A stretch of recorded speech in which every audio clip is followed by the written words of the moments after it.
수고 많으셨습니다. 저는 이투스 현쌤이고요. 이제 2026학년도 대학 수학능력시험 사회문화 전문항 해설 한번 해보도록 하겠습니다.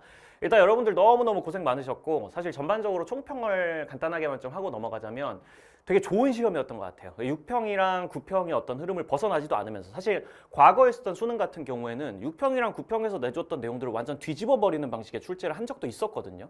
그 전까지 내지 않았던 내용들을 갑자기 수능에 내버려가지고 수험생들 입장에서 굉장히 좀 황당함을 느끼게 하는 그런 시험들도 있었다면은 올해 수능 같은 경우에는 사실 6평이나 9평 혹은 기존의 출제 기조 같은 거를 따로 크게 벗어나는 모습은 보이지 않으면서 그러니까 어느 정도는 수험생들의 예측 범위 안에 들어오면서도 독해 문제의 난이도 상승이라든지 전반적으로 한 문항 한 문항에서 난이도를 조금씩만 상승시켜가지고 그걸 통해서 시간 부족 문제도 조금 발생시키게 하고 그 외에 도표 통계 문제 같은 것도 너무 과도하게 어려운 문제도 아니고 너무 또 그렇다고 쉬운 문제도 아닌 그 정도의 약간 적정한 난이도를 되게 잘 찾아가지고 출제를 한 것 같다는 느낌입니다. 그걸 보니까 등급 것도 굉장히 안정적으로 한 45점에서 한 46점 사이 이 정도가 지금 나오고 있는 것 같은데 이 정도면 사실 평가원 출제진이 어떤 경지에 올랐다 이런 느낌까지 들 정도거든요. 난이도를 적당한 수준 안에서 유지시키면서 등급 컷도 유지시켜가지고 변별력도 확보하고 그러면서도 지금까지 평가원에서 문제 냈던 것들의 출제 기준도 어느 정도 유지하는 되게 좋은 시험이었다고 좀 말씀을 드릴 수 있을 것 같았어요.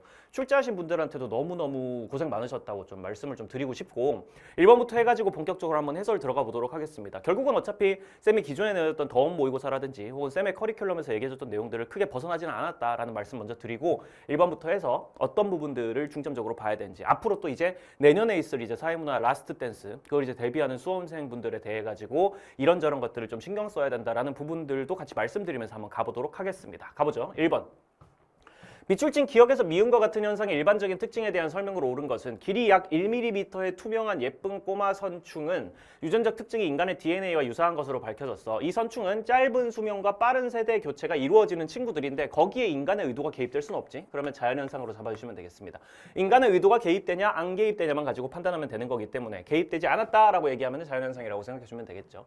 세포 발달과 노화 과정을 규명하는 거는 인간이 의지를 가지고 하는 활동이잖아요. 인간 학자들이 보통은 이제 생물학자들이겠죠. 생물학자들이 이 꼬마 선충에 대해 가지고 세포 발달과 노화 과정을 규명하는 활동을 의지를 가지고 인간의 의지가 개입되어 가지고 하고 있는 활동이기 때문에 이거는 사회 현상이라고 잡아주시는 게 맞겠고 특히 선충은 신경세포와 신경망 구조가 밝혀져 있어 신경계의 기능과 발달 원리를 파악하는 것도 역시 인간이 의지를 가지고 파악하려고 노력을 하는 거죠. 학술적인 연구를 통해 가지고 의도를 가지고 의지를 가지고 하는 활동이기 때문에 이 사회 현상 잡아주시면 되겠고 예쁜 꼬마 선충의 변이라는 거에는 인간의 의지가 들어갈 수가 없으니까 자연현상 그리고 인간 질병의 유전적 기반을 이해하는 것도 역시 학술적으로 인간의 의지를 가지고 찾아야 되겠어 라고 생각을 하고 밝혀내는 과정이니까 사회현상이라고 잡아주시면 되겠네요. 그럼 순서대로 자사 이렇게 된다고 생각하고 들어가시면 되겠습니다. 1번 자연현상은 인과관계가 분명하죠. 상대적으로 사회현상이 인과관계가 불명확하고 불분명하게 나타나고 자연현상은 상대적으로 원인과 결과관계가 꽤나 명확하게 드러나는 편이라는 점 불자 날려주시면 되겠고 2번 니은과 같은 사회현상은 몰가치적이다라고 되어 있는데 사회현상은 아시다시피 가치 함축적입니다. 몰가치적이 아니라 가치가 개입된다. 인간의 의도가 들어가는 순간 인간이 소중하게 생각하는 원하는 가치가 함축되어 있다. 가치 함축성을 띈다라고 바꿔주셔야 되겠고 3번 디귿과 같은 사회현상은 확실성의 원리가 아니라 확률성의 원리라고 바꿔주셔야 되겠죠. 확률성의 원리가 사회현상에 적용되는 개념이고 확률성이라는 단어 자체가 예외가 있다라는 의미이기 때문에 그렇게 기억해 주시면 되고 확실성이라는 건 자연현상에 적용되는 단어 예외가 없음 100% 필연적으로 나타남 그래서 필연성이라고 표현되기도 하고 이렇게 기억해 주시면 되겠고 4번 리을에 나와 있는 자연현상은 보편성과 특수성이 공존하지 않고 보편성만 있는 케이스죠. 자연현상에는 보편성만 있고 우주 어디를 가든 물리법칙은 똑같이 적용되고 사회현상 같은 경우에는 보편성도 있지만 모든 인간 사회에는 의료문화라든지 음식문화라든지 이런 것들이 있지만 사회마다 다르다. 특수성도 공존하는 거. 그건 사회문화현상이라고 잡아주셔야 되겠습니다. 이걸 사회현상이라고 바꿔주셔도 크게 상관은 없겠네요. 5번 사회현상은 개연성의 원리가 적용된다고 되어 있는데 이거 맞는 말이죠. 개연성이라는 게 이제 필연성의 반대말, 대개 그러하다라는 의미로 예외가 있을 수도 있음을 포함하기 때문에 사회현상에는 항상 예외가 있기 때문에 개연성의 원리가 적용된다라고 일반적으로 표현한다고 생각해 주시면 정답 5번으로 크게 어렵지 않게 찾아낼 수 있겠습니다. 다음 2번. 다음 글에서 개인과 사회의 관계를 바라보는 필자의 관점에 대한 옳은 설명만을 보기 위해서 고른 것은 개인과 사회의 관계를 바라보는 관점이라고 얘기하면은 명목론이랑 실제론 나온다라고 제목 기억해 주셔야 되고요. 명목론, 실제론 둘 중에 하나일 거다라고 생각하고 꼼꼼하게 읽어보시면 되겠죠. 개인은 많은 활동을 한다. 그것도 자신이 원해서 그러한 일을 시작한다. 그게 막 개인 얘기가 처음부터 나오고 개인이 약간 주체적으로 뭔가 자기가 원해가지고 그런 일을 한다라고 돼 있으면 보통은 명목론 쪽으로 가게 될 수밖에 없잖아. 개인의 주체적이고 능동적인 선택을 얘기하는. 그런데 사실 쌤이 매번 얘기하는 거지만 이것도 쌤이 진짜 많이 얘기를 했었죠. 사실 보통 실제로 명목론 같은 걸 따지는 문제 혹은 진화론, 순환론 같은 걸 따지는 문제에서 보통 앞에 너무 대놓고 야 지금부터 명목론 쪽으로 갈 거야. 명목론일 것 같지? 라고 막 의도를 하고 있으면 명목론이 아닐 확률이 더 높을 수도 있단 말이야. 이건 페이크일 수도 있단 말이지. 뒤쪽까지 읽어봐야 된단 말이야. 어쨌든 앞에 명목론처럼 보여요. 개인이 뭔가 주체적으로 활동을 하고 있는 것처럼 보이는데 많은 시간 동안 자신이 하도록 되어 있는 일들도 한다. 원하는 일과 근데 여기서부터 살짝 좀 느낌이 있어. 개인은 많은 활동을 하고 자기가 원해서 하긴 하는데 자기가 하도록 되어 있는 일들도 한대. 그러니까 내 의지랑 상관없이 이미 하도록 되어 있는 일들도 있다라는 얘기죠. 여기서 완벽하게 명목론인가라는 느낌은 살짝 옅어지기는 합니다. 원하는 일과 주어진 일이 일치할 때는 사회에 얽매여 있다는 것을 개인은 알지 못한다. 딱 나왔죠. 그렇죠? 원하는 일과 주어진 일이 일치할 때 결국은 다 사회에 얽매여 가지고 원하는 일과 주어진 일이 일치하게 되는 거야 라는 식으로 얘기하고 있다는 거. 결국은 사회가 너에게 해야 될 일을 규정해 준다라는 맥락이 나와 있으니까 살짝 실제로는 무게중심이 옮겨가는 느낌이 좀 들고, 그런데 주어진 일에서 벗어나고 싶다고 느끼는 순간 개인은 비로소 자신이 사회에 얽매여 있다는 것을 확 깨닫게 된다. 원하는 일이 있고 주어진 일이 일치할 때는 사회에 내가 얽매여 있다는 상황 자체를 잘 몰라. 왜냐면 내가 원하는 게 이미 사회에서 요구하고 있는 그 행동이니까 그냥 내가 원해서 하는 거라고 생각하게 돼 있는데, 실제로 까보면은 이 주어진 일에서 좀 벗어나고 싶어. 내가 하는 일이, 내가 하고 싶은 일이 지금 사회에 의해서 주어진 일이랑 달라지는 순간부터 개인들이 이제 알게 돼. 아, 나는 사회에 얽매여 있구나. 이게 쉬운 게 아니구나. 원래는 내가 수능 공부를 하고 싶어가지고 하는 줄 알았는데 그때는 이제 사회가 요구하는 거랑 내가 원하는 거랑 일치하니까 내가 어느 순간부터 더 이상 수능 공부는 하기 싫어. 뭔가 철학 공부 같은 걸 하고 싶어. 순수 철학 공부를 좀 하고 싶어. 이렇게 생각하는 순간 사회적인 압박이 들어온다는 거고, 그 순간 사실은 내가 사회에 얽매여 있었던 거구나. 지금까지는 마침 그냥 내가 좋아하는 거랑 사회가 요구하는 게 일치해서 내가 별로 느끼지 못하고 있던 거였구나. 개인이 인식하는 경계 너머에는 늘 개인의 활동이 결국 사회가 깊숙이 자리하고 있다는 거. 결국 사회가 우리에게 요구하고 있는 일을 우리는 쉽게 벗어나지 못한다는 거. 사회가 개인의 행동이나 개인이 해야 되는 일 같은 것들을 사실상 규정한다는 얘기. 그런 얘기가 실제론 얘기이기 때문에 최종적으로는 실제론으로 무게중심이 확 넘어가게 되는 거예요. 이런 문제들은 실제로 평가원에서 문제 낼 때 굉장히 전형적으로 내는 방식이니까 앞부분에는 명목론인 것처럼 하다가 뒤쪽으로 갈수록 슬슬 실제로 넘어가다가 확 실제론으로 쏠려버리는 그런 케이스. 그런 것들을 항상 함정으로서 유의해 주셔야 되고, 기억, 개인에게 사회구조는 불가항력적이다. 저항할 수 없는 힘을 가지고 있는 게 사회구조다. 개인에게 있어가지고 사회구조가 중요하다고 보는 실제론 맞고요. 집합적 속성은 개인의 속성에 의해서 결정된다고 본다. 이건 명목론이죠. 그렇죠? 개인의 속성의 합일 뿐이야. 집합이라는 건 대단한 게 아니야. 단체나 사회라는 건 대단한 게 아니고 개인들을 합쳐놓은 거에 의해서 그냥 결정되는 존재일 뿐이야. 이러면 이제 명목론의 입장이에요. 개인을 중심으로 보는 명목론의 입장에 해당이 됩니다. 사회는 개인의 총합. 개인은 사회 속에서만 존재 의미를 갖는다. 이것도 실제론 얘기, 아주 전형적으로 나온 얘기죠. 사회가 중요한 거야. 개인이 사회 밖을 벗어나면 의미를 가질 수가 없고 사회 속에서나 의미가 있는 거지. 사회 규범은 개인이 옳다고 믿기 때문에 존재한다. 이거 전형적인 명목론 선지죠. 그렇죠? 개인이 옳다고 믿기 때문에 사회 규범이 있는 거야. 개인들이 그렇게 생각 안 해주면 사회 규범은 사라지는 거야. 결국 개인의 생각이 중요한 거고 개인의 선택이 중요한 거야 라고 얘기하는 거는 명목론에 해당되기 때문에 최종적으로 실제론 2개 골라주시면 기억 디귿이 되겠습니다. 정답은 2번이었고요. 3번 밑줄친 기억 미음에 대한 설명으로 옳은 것은 땡땡신문 토착어의 숨결을 이어가다 갑국은 다양한 토착어라고 지금 돼 있는데 1번에 보면 기억이 비물질 문화이자 갑국의 지역 문화라고 돼 있어요. 사실 볼 필요도 없이 뭐는 맞습니까? 비물질 문화 무조건 맞아요. 그렇죠? 왜냐면 물질 문화라는 거는 우리가 물리적으로 실체를 가지고 있는 친구들, 우리가 공유하는 것들 중에 물리적인 실체를 가지고 있는 뭐 이런 분필이라든지 아니면 뭐 리모컨이라든지 컴퓨터 속에 들어있는 데이터라든지 아니면 컴퓨터 네트워크 전송 시스템이라든지 혹은 그런 물질들을 만들어내는 기술들, 그런 것들을 통합해가지고 우리가 물질 문화라고 부르는 거고, 토착어는 물리적인 실체가 있거나 아니면 그 물리적인 실체를 만들어내는 테크놀로지, 기술 같은 건 아니잖아요. 비물질 문화라고 당연히 보셔야 되는 거고, 갑국의 지역 문화라고 되어 있는데 이거 조금 애매한 부분이 있어. 토착어라고 얘기하는 게 지역 문화라고 얘기할 수 있나? 갑국 안에서 하위 문화 중에 하나잖아. 지역 문화가. 하위 문화의 대표적인 케이스로 지역 문화, 세대 문화, 청소년 문화 이런 것들이 있는데, 지역 문화는 특정 지역에서만 나타나는 하위 문화를 일컫는 말이란 말이지. 특정 집단, 특정 지역의 구성원들이 이용하는 그런 문화를 얘기하는 거란 말이지. 토착어란 단어만으로는 조금 애매할 수도 있단 말이에요. 그래서 아래쪽으로 쭉 내려가 보니까 토착어에 대한 추후의 설명이 좀 더 나와 있는데, 각국 토착민들의 다양한 언어는 급속도로 사라지고 있어서 일부 지역의 토착민들은 국가 공용어를 사용하면서도 지역의 고유한 토착어. 그러니까 여기서 이 글 속에서 말하는 토착어라는 게 결국은 지역마다 각각 따로따로 있는 사투리라든지 이런 토착어 같은 개념을 얘기하고 있다라는 거를 확인을 할 수 있단 말이지. 그럼 그걸 통해 가지고 이 토착어라는 게 여기서 이 글의 맥락에서는 각국의 지역 문화로 제시된 게 맞구나라는 걸 파악을 할 수 있겠어요. 특정 지역마다 있는 그런 토착어를 얘기하는 거였구나라는 걸 정보를 확인해 주시면 1번이 정답인 거 알아낼 수가 있습니다. 2번, 니은은 각국의 문화지체 현상을 해결하기 위한 것이다 라고 지금 돼 있는데 물질지체 현상이라는 게 뭐야? 물질 문화랑 비물질 문화가 있으면 물질 문화가 훨씬 더 앞서 달려가고 비물질 문화가 그걸 못 따라가가지고 정보 사회가 되면서 정보와 기술, 뭐 인터넷 기술이라든지 뭐 AI 기술이라든지 이런 건 엄청나게 빨리 발전하는데 제도나 도덕적인 규범 같은 게 가치관 같은 비물질 문화들이 그걸 못 따라가가지고 여러 가지 문제가 생기는 거거든. 뭐 인터넷 안에서 뭐 해킹 같은 걸 통해 가지고 범죄를 저지르거나 뭐 스미싱 문제라든지 그런 것들이 전반적으로 다 문화지체에 해당되는 건데 여기 나와 있는 국가 공용어를 지정하고 있다. 그러니까 토착어를 막 사용하니까 행정이 비효율적이라서 국가 공용어를 지금부터 지정해가지고 이 언어만 쓸 거예요라고 얘기하는 게 물질 문화와 비물질 문화의 발전 속도 차이 때문은 아니잖아요. 여기는 사실 물질 문화가 안 나와 있거든. 그냥 토착어라는 게 지역마다 서로 다 다르게 쓰니까 행정이 비효율적이라서 제도를 개선하겠다. 그럼 그냥 비물질 문화만 바뀌고 있는 상황이란 말이야. 물질 문화의 변동 이런 거 전혀 나타나고 있지도 않고 좀 더 구체적으로 들어가면 물질 문화가 빠르게 발전하는데 비물질 문화가 못 따라가서 만들어지는 그런 현상이라고는 전혀 볼 수가 없단 말이죠. 애초에 물질 문화가 등장도 안 해. 그렇기 때문에 여러모로 문화지체 현상이 나타나고 있다고 볼 여지가 아예 없다고 보실 수가 있겠고 3번, 디귿은 지배 집단을 저항하는 반문화에 해당된다라고 돼 있는데 후손들에게 토착어를 교육하고 있는 게 반문화는 아니죠. 반문화라고 얘기하는 건 주류 질서나 지배 집단이나 주류 문화에 대해 가지고 노골적으로 저항하고 거부하고 도전하는 그런 맥락이 나타나야 되는데 그냥 우리 지역의 어떤 언어를 내가 후손들에게 전해주고 싶어라고 해가지고 열심히 교육하고 있는 걸 가지고 지배 집단에 저항하거나 거부하거나 도전하는 그런 반문화다라고 얘기하기는 어렵단 말이지. 그냥 우리의 하위 문화를 지키고 싶어요 정도의 얘기인 거지.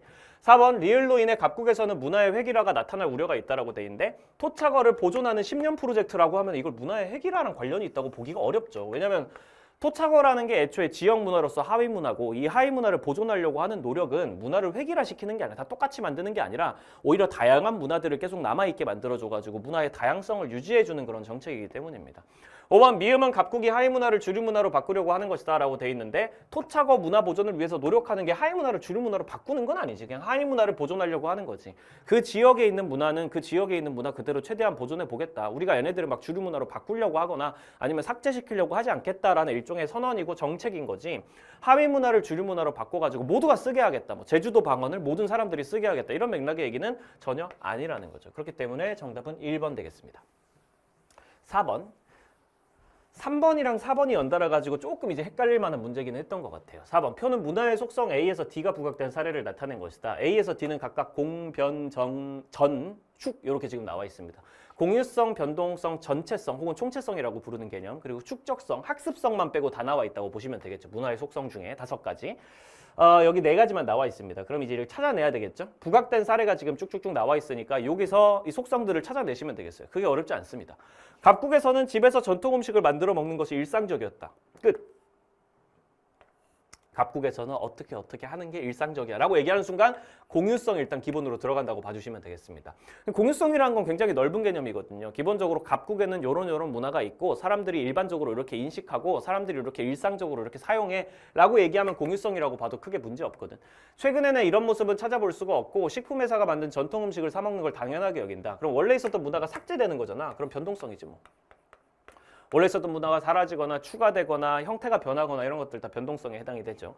2번째, 을국에서는 일반 자동차만 운행되고 있었는데 몇 년 전 자율주행 기능이 장착된 자동차가 등장하였다. 최근에는 일반 자동차가 자율주행차로 대체되고 있다. 제일 쉽게 찾아낼 수 있는 건 일반 자동차가 자율주행 자동차로 대체되고 있는 상황. 이러면 변동성이 일단 들어가 있는 거고 사실 여기서 꽤 헷갈릴 수 있었을 거고 쌤도 처음에 이걸 보자마자 살짝 갸우뚱하긴 했어. 좀 힌트가 너무 적은 거 아닌가? 좀 더 구체적인 맥락을 줘야 되는 거 아닌가? 라고 생각을 했는데 여기 보시면 을국에서는 일반 자동차만 운행되고 있다가 몇 년 전에 자율주행 기능이 장착된 자동차가 등장했다잖아. 물론 여러분들 중에 꽤 많은 친구들이 아니 쌤 방금 전에 이 나라에는 이런 문화가 있다 정도만 얘기해도 사실 공유성이라면서요. 을국에서는 일반 자동차만 운행되고 있다라고 얘기하는 게 공유성 아닙니까? 라고 얘기하는데 충분히 그렇게 볼 여지가 있어요. 근데 여기 위에 보면은 부각된 사례를 지금 잡으라고 해놨고 이 사례를 통해 가지고 메인으로 제시되는 속성을 지금 찾으라는 거거든. 그러면 사실 공유성이라는 게 엄격하게 말하면은 뭐 을국에 이런 문화가 있어라고 얘기해도 충분히 공유성이 될 수는 있지만 보통 공유성이 부각된 사례 혹은 공유성이 강조된 사례라고 얘기하면 보통 이런 케이스입니다. 갑국에서는 이런저런 것들이 일상적이었어. 을국에서는 사람들이 보통 이렇게 생각을 하고 있었고 이게 너무 당연했어 막 이런 표현들.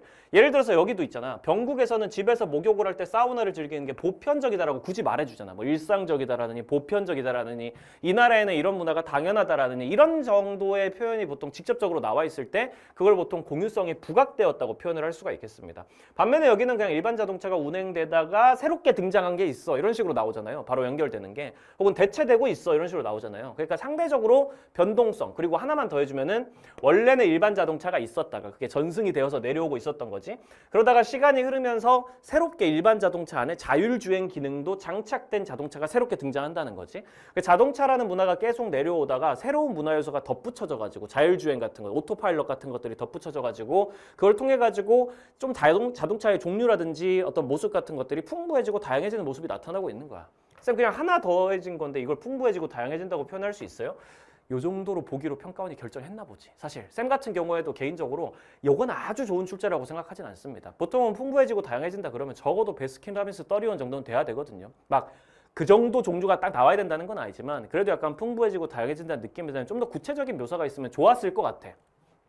근데 이건 쌤 생각에는 평가원 출제자들도 난이도를 조금 올리고 싶은데 축적성을 최대한 숨기려고 하다 보니까 어쩔 수 없이 약간 이렇게 낸 걸로 보이니까 앞으로는 이 정도 표현만 나와 있어도 축적성이라고 생각하고 가면은 앞으로 공부할 수험생들한테는 그렇게 생각하면 그만인 겁니다.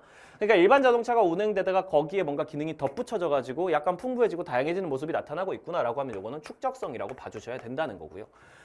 다음 병국에서는 집에서 목욕을 할 때 사우나를 즐기는 게 보편적이다 이런 얘기 굳이 하는 건 이제 공유성이라고 방금 전에 얘기를 했었죠. 부각된 사례를 찾으라 그러면 뭐 물론 나타나 있다 그냥 공유성이 순수하게 나타나 있다 그러면 여기도 엄격하게 따지면 나타나 있는 게 맞아. 근데 부각된 걸 찾으면은 일상적이니 보편적이니 이런 표현으로 얘기하는 게 맞기는 하단 말이지. 이는 신뢰 중심의 여가 생활 개인주의적 성향들과 관련이 있다. 그러니까 목욕을 할 때 문화가 신뢰 중심의 여가 생활이나 개인주의적 성향 같은 서로 다른 문화들이랑 연결이 되어 있다라고 지금 얘기를 하고 있는 거죠. 이런 건 대놓고 총체성이죠. 전체성이라고 저기 적혀 있으니까 여기도 전체성으로. 전체성, 총체성 같은 말이니까 어떻게 적어도 크게 상관없습니다. 그럼 이렇게 딱 잡아주면 A, B, C, D 찾는 거는 너무너무 쉽단 말이지. 지금 공변, 변축 이렇게 돼 있는데 여기 겹치는 게 지금 A이고 여기 겹치는 게 변동성이니까 A가 변동성 되겠고요. A가 변동성이 되는 순간 남은 하나 B가 공유성이 되겠고 B가 공유성이 되는 순간 여기 공유성 말고 나머지 하나 전체성이니까 C의 전체성 잡아주면 되겠고 A가 변동성이니까 D 같은 경우엔 축적성 잡아주면 되겠죠. 그러면 순서대로 A, B, C, D가 변, 공, 전, 축 이렇게 된다고 생각하고 문제 풀면 되겠습니다. 기억, 문화를 구성하는 요소들이 유기적으로 연결되어 있는 것은 변동성에 해당된다. 그렇지 않죠? 유기적으로 연결되어 있는 건 총체성 혹은 전체성에 해당되는 개념이기 때문에 C로 바꿔주셔야 되고 서로 문화들끼리 관련성이 있는 거는 전체성 혹은 총체성이니까. 니은 문화를 통해 구성원들의 사고와 행동에 동질성을 갖게 되는 것은 B에 해당한다라고 되어 있는데 그게 여기 나와 있는 공유성의 특징 맞죠? 사람들이 공유를 하고 있기 때문에 사람들이 비슷한 생각을 하게 되고 비슷한 문화적 정체성을 갖게 되고 사고와 행동할 때 좀 비슷한 부분을 가지게 된다라는 얘기 공유성의 특징으로 적절하니까. 디귿, 문화 요소가 시간의 흐름에 따라 등장하고 사라지는 것은 C. 사실 변동성에 해당되잖아. 시간의 흐름에 따라 등장하고 사라지는 거. 그때 전체성 얘기를 하고 있으니까 틀렸지. 변동성 얘기를 해주셔야 됩니다. 문화 요소가 시간이 흐르면서 변화하는 거. 리얼, 문화 요소들이 세대 간 전승되면서 다양해지고 풍부해지는 건 여기 나와 있는 축적성이 맞죠. 그렇죠? 계속 전승되면서 다양한 모습으로 나타나는 거. 정답은 니은, 리을로 잡아주면 크게 어렵지 않겠네요. 답은 4번이었습니다. 5번. 다음 자료에 대한 옳은 설명만 보기 위해서 인대로 고른 것은 이거 양적 연구 문제였는데 사실 양적 연구 문제를 쌤이 걱정한 것 치고는 크게 어렵게 나오지는 않기는 했어요. 그런데 이제 약간 좀 센 함정이 있어가지고 여러분들 입장에 좀 헷갈릴 수는 있었겠다고 생각은 합니다. 막 어마어마한 함정은 아니어도 좀 슬쩍 헷갈릴 수 있게 만들어 놓긴 했었죠. 연구자 갑은 요즘 청소년들이 게임을 하지 않으면 청소년들이 일단 모집단인 것 같아. 그치? 게임을 하지 않으면 친구 관계를 유지하기 어려워. 이후 갑은 친구와의 관계에 대한 인식이 청소년의 게임 의존에 미치는 영향을 파악하려고 하는 거니까 친구와의 관계에 대한 인식이 원인, 즉 독립변수가 되겠고 게임 의존이라는 게 종속변수가 되겠습니다. 그리고 청소년이 모집단이 되는 것까지도 확인을 할 수 있겠네요. 어렵지 않습니다. 우리가 관찰하려고 하는 전체 집단, 그리고 원인, 결과 이렇게 해가지고 지금 만들어놨죠. 그리고 가설을 설정을 해놓고 연구를 진행했는데 가설이 뭔지는 안 알려줘요. 이를 위해 갑은 A기관이 공개한 청소년 대상 설문조사 자료에서 친구와의 관계에 대한 인식을 측정하는 문항과 게임 의존 정도를 측정하는 문항의 응답 결과에 대해 청소년 1000명을 무작위로 추출하여 분석하다. 이게 진짜 중요하거든. 잘 봐야 됩니다. A기관이 공개한 청소년 대상 설문조사 자료에서, 그러니까 내가 직접 수집한 자료가 아닌 거야. 다른 사람들이 이미 수집해 놓은 자료인 거야. 2차 자료죠. 문헌연구법을 활용하고 있는 상황이라고 볼 수 있겠습니다. 이 자료에서 친구와의 관계에 대한 인식을 측정하는 문항과 게임 의존 정도를 측정하는 문항의 응답 결과에 대해 가지고 A기관이 이미 조사해 놓은 청소년 1000명을 무작위로 추출해 가지고 분석을 했다는 거지. 자기가 새로 질문지법을 했다는 얘기가 아닙니다. 이 A기관이 이미 조사해 놓은 그런 자료 안에서 1000명의 청소년들을 뽑아 가지고 그 1000명의 청소년들의 자료 안에서 이 친구들이 요 문항이랑 요 문항에 어떻게 응답했는지를 데이터를 추출해 가지고 분석한 다음에 그거에 따라 가지고 친구와의 관계가 좋으면 게임 의존 정도가 어떻게 바뀌는지를 확인하려고 한 거죠. 여기 전체는 다 2차 자료를 활용한 거라고 볼 수 있겠어요. 자기가 직접 현장을 뛰어가지고 발로 뛰어가지고 아니면 자기랑 공동 연구한 사람들이 아니면 심지어 자기가 뭐 알바비라도 줘가면서 이번 연구에서 직접 수집한 자료는 사실상 없고 그냥 남이 가지고 온 자료를 남이 수집해 놓은 자료를 가지고 와가지고 하는 문헌연구법만 사용했다고 얘기를 할 수가 있겠습니다. 이렇게만 보시면 사실 크게 문제가 어렵진 않아요.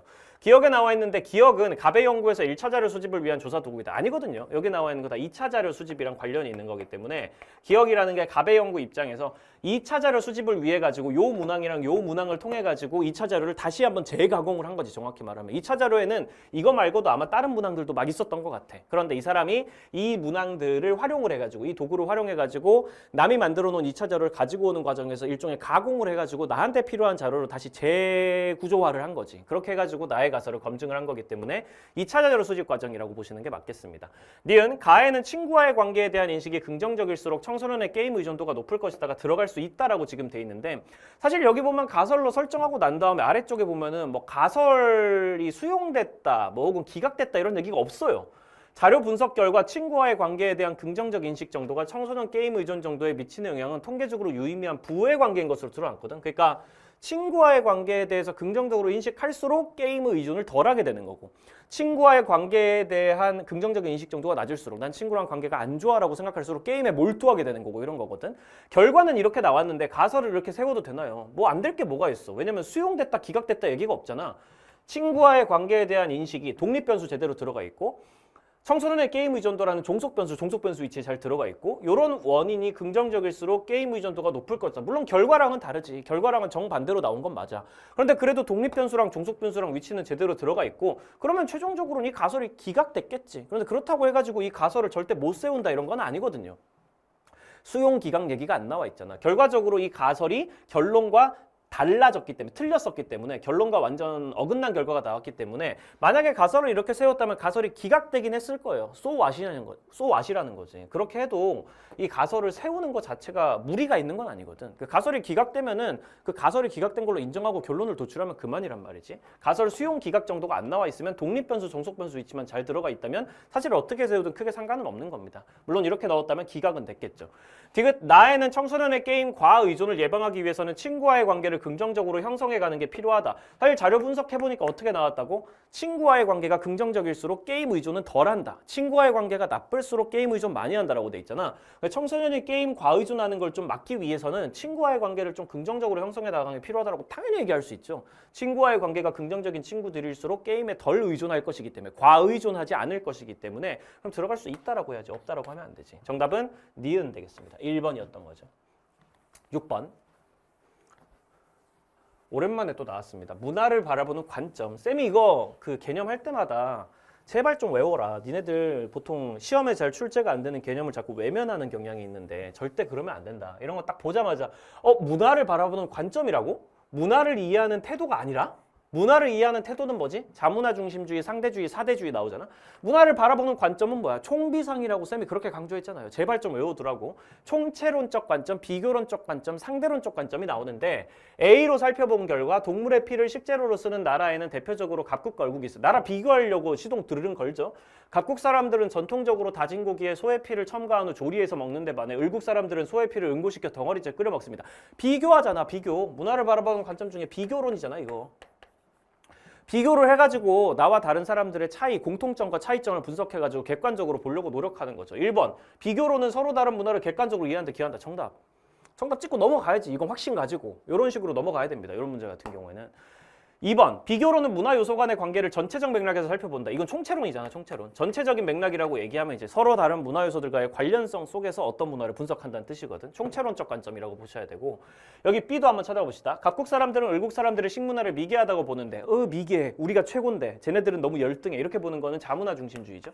각국 사람들은 을국의 역사적 사회적 맥락에서 그들의 맥락에서 이해하려고 노력하는 건 역시 상대주의 되겠습니다. C는 상대주의. 그러면 자문화 중심주의는 자문화 정체성을 약화시키지는 않지. 오히려 엄청 강화시키지. 우리가 짱이야. 약간 국뽕 이런 느낌으로 가면은 우리 문화의 정체성 자체는 엄청 강화되지. 다른 나라들이랑 대립이 생겨가지고 문제지. 4번 상대주의는 문화의 다양성을 저해하지 않습니다. 문화의 다양성을 오히려 증진시켜주고 보존해주죠. 서로 모든 문화들이 평등하고 서로 평가하지 말고 이해하자라는 입장으로 가는 게 상대주의니까. 5번 B와 달리 C는 문화를 이해가 아닌 평가의 대상으로 본다라고 돼 있는데 자문화 중심주의와 달리 상대주의는 평가가 아니라 이해의 대상으로 보기 때문에 모든 문화는 평등하다고 생각하면서 이해하자라고 얘기하는 게 상대주의이기 때문에 평가랑 이해랑 위치 바꿔주셔야 되겠고요. 7번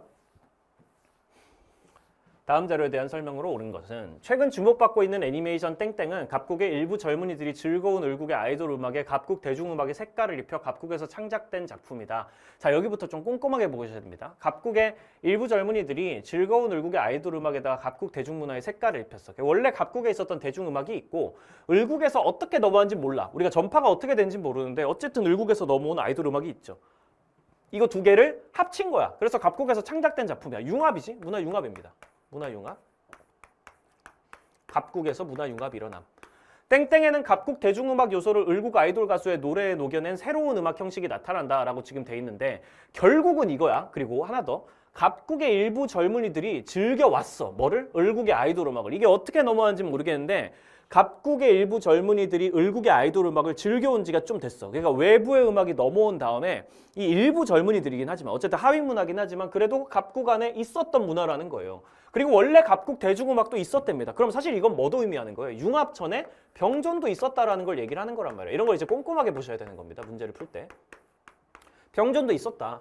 원래 각국 음악이 있었는데 일부 젊은이들이 을국의 아이돌 음악을 어떻게 들여왔는지 몰라도 어쨌든 들여온 다음에 이걸 즐기고 있었구나. 아, 그럼 문화가 외부에서 넘어온 거랑 원래 있었던 대중음악이랑 같이 있었구나. 그리고 거기다가 시간이 좀 지나면서 융합까지 일어났구나. 둘이 합쳐져가지고. 각국 대중음악 요소를 을국 아이돌 가수의 노래에 녹여냈다. 이렇게 돼 있잖아. 그러니까 자국 문화 요소랑 외부 문화 요소랑 합쳐가지고 만들어진 거라고 해석해 주시면 되겠죠.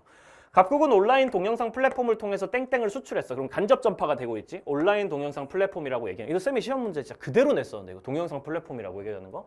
유튜브를 통해 가지고 소위 말하는 대중매체를 통해 가지고 넘어가게 되는 거니까 각국뿐만 아니라 을국에서 선풍적인 인기를 얻은 후 병국을 포함해서 세계적인 흥행을 일으키고 있다라고 돼 있는데 결국은 동영상 플랫폼을 통해 가지고 원래 있었던 각국에서도 인기가 있었지만 을국으로 넘어가기도 하고 간접 전파가 되기도 하고 또 병국에서도 인기를 얻으니까 결국 병국에도 간접 전파됐다는 거 아니겠어요? 을국이랑 병국에 간접 전파되었다라고 해석할 수 있겠죠. 을국과 병국에 간접 전파됨 잡아주시면 되겠고 이후 을국의 아이돌 음악은 병국의 음원 시장을 장악하며 젊은이들이 열광하는 음악 장르 중 하나로 자리 잡았다라고 지금 돼 있는데 이후에 을국의 아이돌 음악이 병국의 음원 시장을 장악했다라고 지금 돼 있는데 결국은 을국의 아이돌 음악이라는 것도 또 병국으로 넘어가가지고 병국으로 넘어가서 젊은이들이 열광하는 음악 장르 중 하나라고 표현을 하고 있습니다.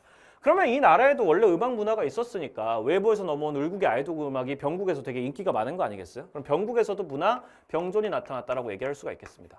병국에도 원래 음악이 있었나 보지. 음악 장르 중 하나라고 표현하는 걸 보면 외부에서 넘어온 거랑 그리고 원래 우리나라에 있었던 거랑 같이 있는 상황이라고 볼 수가 있겠죠. 그럼 병국에서도 문화 병존이 나타나고 있다라는 얘기까지도 할 수 있겠네요. 이렇게 잡아주시면 되겠고 그러면 사실 이 안에 나타나 있는 것들은 다 정리됐다고 볼 수 있겠습니다. 1번 각국에서는 자극 전파 같은 거 나타난 적 없고요. 문화 융합이 나타났고 각국과 병국 모두에서 문화 병존, 공존이 나타난다. 맞는 말이죠. 병존, 공존 같은 말이니까 2번 바로 정답. 3번 을국과 병국 모두에서 문화융합이 나타난다. 사실 문화융합은 갑국에서밖에 안 나타났기 때문에 탈락이고요. 을국과 병국 모두에서 직접 전파에 의한 문화 변동이 나타났다. 여기 직접 전파가 나타나 있는 적이 없어. 사람 대 사람의 대면 관계로 넘어가는 모습이 구체적으로 나타난 적이 없기 때문에 둘 다 딱히 직접 전파 나타난 적 없고 5번 갑을국과 달리 병국에서는 문화 동화가 나타난다. 에이, 음악 장르 중에 하나로 자리 잡은 거지. 원래 있었던 음악을 다 밀어냈다 이런 표현이 없잖아. 동화 같은 건 따로 나타난 적이 없다라고 잡아주시면은 정답 2번으로 어렵지 않게 잡아주실 수가 있겠습니다. 그리고 8번, 이것도 난이도가 조금 있었던 문제였던 것 같은데 사실 잘못 읽는 순간 큰일 나는 거고 이번에 9월 평가원에 문제로 나왔었던 대중매체도 사회화 기관이다라는 부분이 굉장히 중요하게 출제가 됐기 때문에 그거를 기억을 안 하고 9월 평가원 분석을 잘 안 해둔 친구들은 문제를 틀릴 수밖에 없게끔 문제가 만들어져 있습니다. 한번 꼼꼼하게 잘 읽어보도록 하겠고요. 일단은 쌤이 이런 문제 풀 때마다 뭐라고 얘기합니까? 선지 먼저 빨리 보라 그런단 말이야. 이거 딱 보면 각이 나오잖아. 막 집단들이 막 적혀 있으면 이거 집단 개수 세라 그러겠네. 느낌 오잖아. 그럼 아래쪽으로 쓱 가가지고 무슨 종류의 어떤 개수를 물어보는지를 빨리 확인해 봐야 된다고. 갑의 메모지에 어쨌든 적혀 있는 비공식 조직의 개수. 적혀 있는 거, 적혀 있는 거, 적혀 있는 거, 적혀 있는 거, 적혀 있는 거. 누가 속해 있는 건 안 물어보고 있습니다. 그죠? 우리가 보통 집단 관련된 문제를 낼 때 갑이 속해 있는, 을이 속해 있는 이런 걸 물어보는데 여기는 안 물어보고 있어. 그냥 적혀 있는 것만 체크해 주면 되는 거야. 그럼 빨리 적혀 있는 거 체크하고 가자고. 그리고 그 전에 1번, 2번도 금방 풀어보고요. 예비 대학생과 달리 교환학생은 성취지위다라고 돼 있는데 예비 대학생도 교환학생도 다 성취지위라고 얘기할 수 있어요. 기본적으로 성취지위라는 거에 지위라는 단어가 그렇게 대단한 단어가 아니라 사회적으로 포지션을 얘기하는 거기 때문에 예를 들면 다른 사람과 나의 어떤 여러 가지 관계 속에서 나타나는 아버지라든지 뭐 학생이라든지 이런 것도 가능하고 선생이라든지 이런 것도 다 지위가 될 수 있지만 예비 대학생이라는 것도 충분히 지위가 될 수 있어. 물론 대학생의 꿈을 꾸고 있는 사람 이런 건 지위가 되진 못하겠지만 어쨌든 내가 합격을 해가지고 여러분들이 이제 대학교에 이제 곧 합격을 해가지고 예비 대학생 신분을 가지게 되면 대학교에서 여러분들을 사실상 인정해준단 말이에요. 예비 대학생으로서. 선배들도 너희들을 예비 대학생으로 인정해줘. 그러면 사회적으로 인정받은 포지션이라고 충분히 얘기를 할 수 있단 말이지. 그렇기 때문에 예비 대학생이라는 건 지위라고 볼 수 있고 당연히 선천적으로 태어날 때부터 예비 대학생으로 태어나는 사람은 없으니까. 혹은 살아있다고 누구나 다 예비 대학생이 되는 건 아니니까. 귀속 지위도 아닙니다. 그러면 성취지위고 교환학생도 너무 당연하게도 성취지위가 맞단 말이에요. 예비대학생이랑 비슷한 맥락에서 충분히 사회적으로 인정받을 수 있는 사회적으로 객관적인 포지션으로 인정받을 수 있는 지위란 말이지. 그러니까 둘 다 성취지위라고 보시는 게 옳겠습니다. 2번 자료에서 역할 갈등과 얘기 사회화의 사례를 확인할 수 있다라고 돼 있는데 자료에서 역할 갈등을 찾아볼 수 있는 거예요. 역할 갈등 보통 어떤 식으로 돼 있어요? 뭐 갈등, 고민 뭐 이런 것들이 나와 있죠. 그럼 찾아보면은 쓱 보면은 고민 여기 있네. 고민. 대학원 진학과 대기업 취업으로 고민하고 있는 건 역할 갈등 아니잖아. 역할 갈등은 기본적으로 2개 이상의 역할들이 충돌해서 둘 다 만족하기 어려울 때 고민하고 갈등하는 거지. 여기 진로 고민 같은 거는 원래 역할 갈등 아니라고 한 100번 얘기했었잖아요. 그렇죠? 그렇기 때문에 바로 탈락 잡아주시면 되겠고 여기 아래쪽엔 딱히 뭐 고민 이런 거 아예 안 나와 있습니다. 그러니까 여기서 역할 갈등 같은 건 찾아볼 수가 없고요. 얘기사회화는 잘 보면은 이게 고등학교 때부터 스포츠 트레이너가 되려고 준비를 했어. 내가 스포츠 트레이너는 아직 아니었는데 재활 관련 지식을 잡지에서 열심히 찾아보고 고등학교 때부터 여러 가지 준비를 해왔어. 이런 얘기를 하면 이건 얘기사회화라고 볼 여지가 있다는 거지. 재활 관련 지식을 잡지에서 찾아보는 것도 사회화라고 하면 사회화라고 할 수 있거든요. 사회화가 꼭 사람 대 사람이 만나가지고 사회화 받아야 되는 건 아니란 말이야. 잡지나 책 같은 걸 보면서 그걸 통해서 지식을 습득하는 것도 사회화라고 얘기할 수 있단 말이지. 그럼 내가 아직은 트레이너가 아닌데 트레이너가 나중에 되고 싶어가지고 미리미리 찾아보는 그런 과정은 얘기사회화라고 여길 수는 있거든요. 그러니까 두 번째 얘기사회화의 사례라고 얘기를 할 수는 있겠습니다. 3번 갑의 메모지에 적혀있는 비공식 조직의 개수가 이제 찾아봅시다. 이제부터는 밑줄 그으면서 한번 가볼게요. 갑의 메모지에 적혀있는 비공식 조직의 개수. 일단 집단에다가 밑줄 다 그으면서 가봅시다. 여기 잡지 이거 조금 신경 써야 될 것 같은데 잡지라는 게 결국은 대중매체잖아. 그래서 소위 인쇄매체라고 불리는 신문이랑 비슷한 개념이란 말이지. 사람들에게 대규모로 종이에 인쇄해가지고 뿌려주는 거. 이거 대중매체 나중에 이제 사회화 기관이랑 관련해가지고 원래 대중매체가 이번에 9월 평가원에도 출제가 됐었지만 2차적 사회화 기관이면서 비공식적 사회화 기관이란 말이에요. 이 친구는 출제될 수 있으니까 요거는 이제 머릿속에서 항상 좀 예민하게 생각하고 있다가 잡지 떴다, 뭐 TV 떴다, 뭐 유튜브 떴다 이러면 그런 것들은 사회화 기관으로 출제될 수 있다라고 생각하고 일단 별표 쳐두시고 따로 표시해 두시고 고등학교 밑줄 긋고 관련 자격증 취득해야 되고 학관의 재활봉사 소모임 이거 비공식 조직이죠. 대학교 안에 있는 일종의 동아리 같은 거니까 국제의료봉사단체 그 시민단체고요. 여기 간호학과 있다. 이거 밑줄 안 끄면 큰일 나죠. 그렇죠? 아래쪽까지 잘 보셔야 됩니다. 이렇게 밑줄 다 그어두고 기후 관련 환경단체, 가족 집단이죠. 대학원 그리고 대기업 그리고 전자공학과까지 밑줄 그어주시면 되겠고 군대 가기 전까지 인권 관련 연구소 그리고 교환학생으로 해외에 나가 견문을 넓히고 싶어요. 사회학과 이렇게. 아 군대도 밑줄 그어야 되네. 군대 까먹을 뻔했네요. 군대까지 밑줄 그어주시면은 여기 있는 집단들 전부 다 밑줄 그었습니다. 참고로 만약에 속해 있는 거를 물어봤다 그러면은 A대학교의 예비대학생이니까 이 친구들이 아직 A대학교에 속한 건 아니니까 얘네들이 다 A대학교에 속한 건 아니겠다 이런 식으로 문제를 내려면 낼 수는 있었겠네. 아직 A대학교에 들어온 건 아니고 A대학교 학생이다 그러면 이제 얘네들 다 A대학교에 포함시켜야 돼요. 근데 여기는 선지에서 지금 속해 있는 걸 물어보고 있지는 않기 때문에 그렇게 중요한 맥락은 아니고요. 자, 한번 찾아봅시다. 3번. 갑의 메모지에 적혀있는 비공식 조직의 개수. 갑의 메모지에 적혀있는 비공식 조직. 이 문제 전체에서 지금 비공식 조직이 이거 하나밖에 없어. 학과 안에 있는 재활봉사 소모임. 이거 학교 안에 있는 동아리, 뭐 회사 안에 있는 동호회 이런 거랑 똑같은 개념이거든요. 공식 조직 안에 들어와 있는 친목을 목적으로 하는 비공식 조직에 해당이 되기 때문에 비공식 조직 개수 하나고요. 의뢰 메모지에 적혀있는 1차 집단의 개수 찾아보면은 의뢰 메모지에 가족, 공동사회니까 무조건 1차 집단이죠. 나머지는 다 보면은 시민단체도 공식조직, 대학원도 공식조직, 대기업도 공식조직이라 싹 다 2차 집단. 전자공학과까지도 대학교라는 2차 집단 안에 있는 또 다른 2차 집단이니까 2차 집단입니다.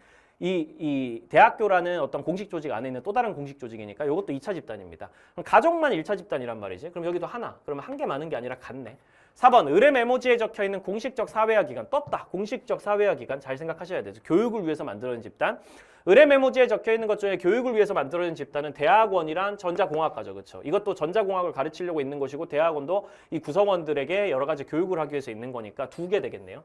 자발적 결사체의 개수도 세보면 되겠습니다. 의뢰 메모지 자, 공식적 사회기관의 개수와 자발적 결사체의 개수. 자발적 결사체는 여기 기후 관련 환경단체, 이거 시민단체이기 때문에 자발적 결사체고요. 전자공학과는 아니고 대기업도 아니고 대학원도 아니고 가족도 아니고 그러니까 하나밖에 없네요. 자발적 결사체가. 그러면 같지가 않습니다. 이렇게 잡아주시면 되겠고. 5번 병의 메모지에 적혀있는 이익사회의 개수는 찾아보자. 이익사회, 공동사회 아닌 거, 갓도지 아닌 거, 가족, 또래 집단, 지역사회 아닌 거, 군대, 인권관련연구소, 사회학과 셋 다 이익사회인데?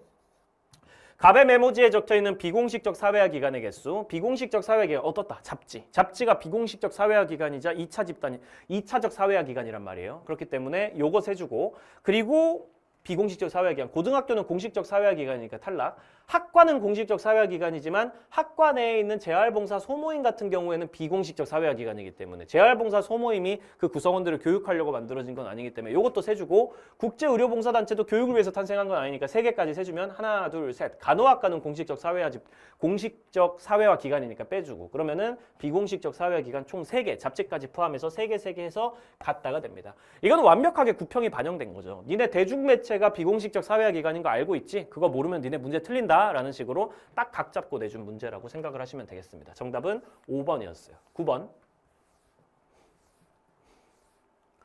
다음 자료에 대한 설명으로 옳은 것은 단 A에서 D는 각각 디르켐의 아노미이론, 머튼의 아노미이론, 차교론, 낙인이론. 빨리 찾아내면 되겠죠. 크게 어려울 거 없습니다.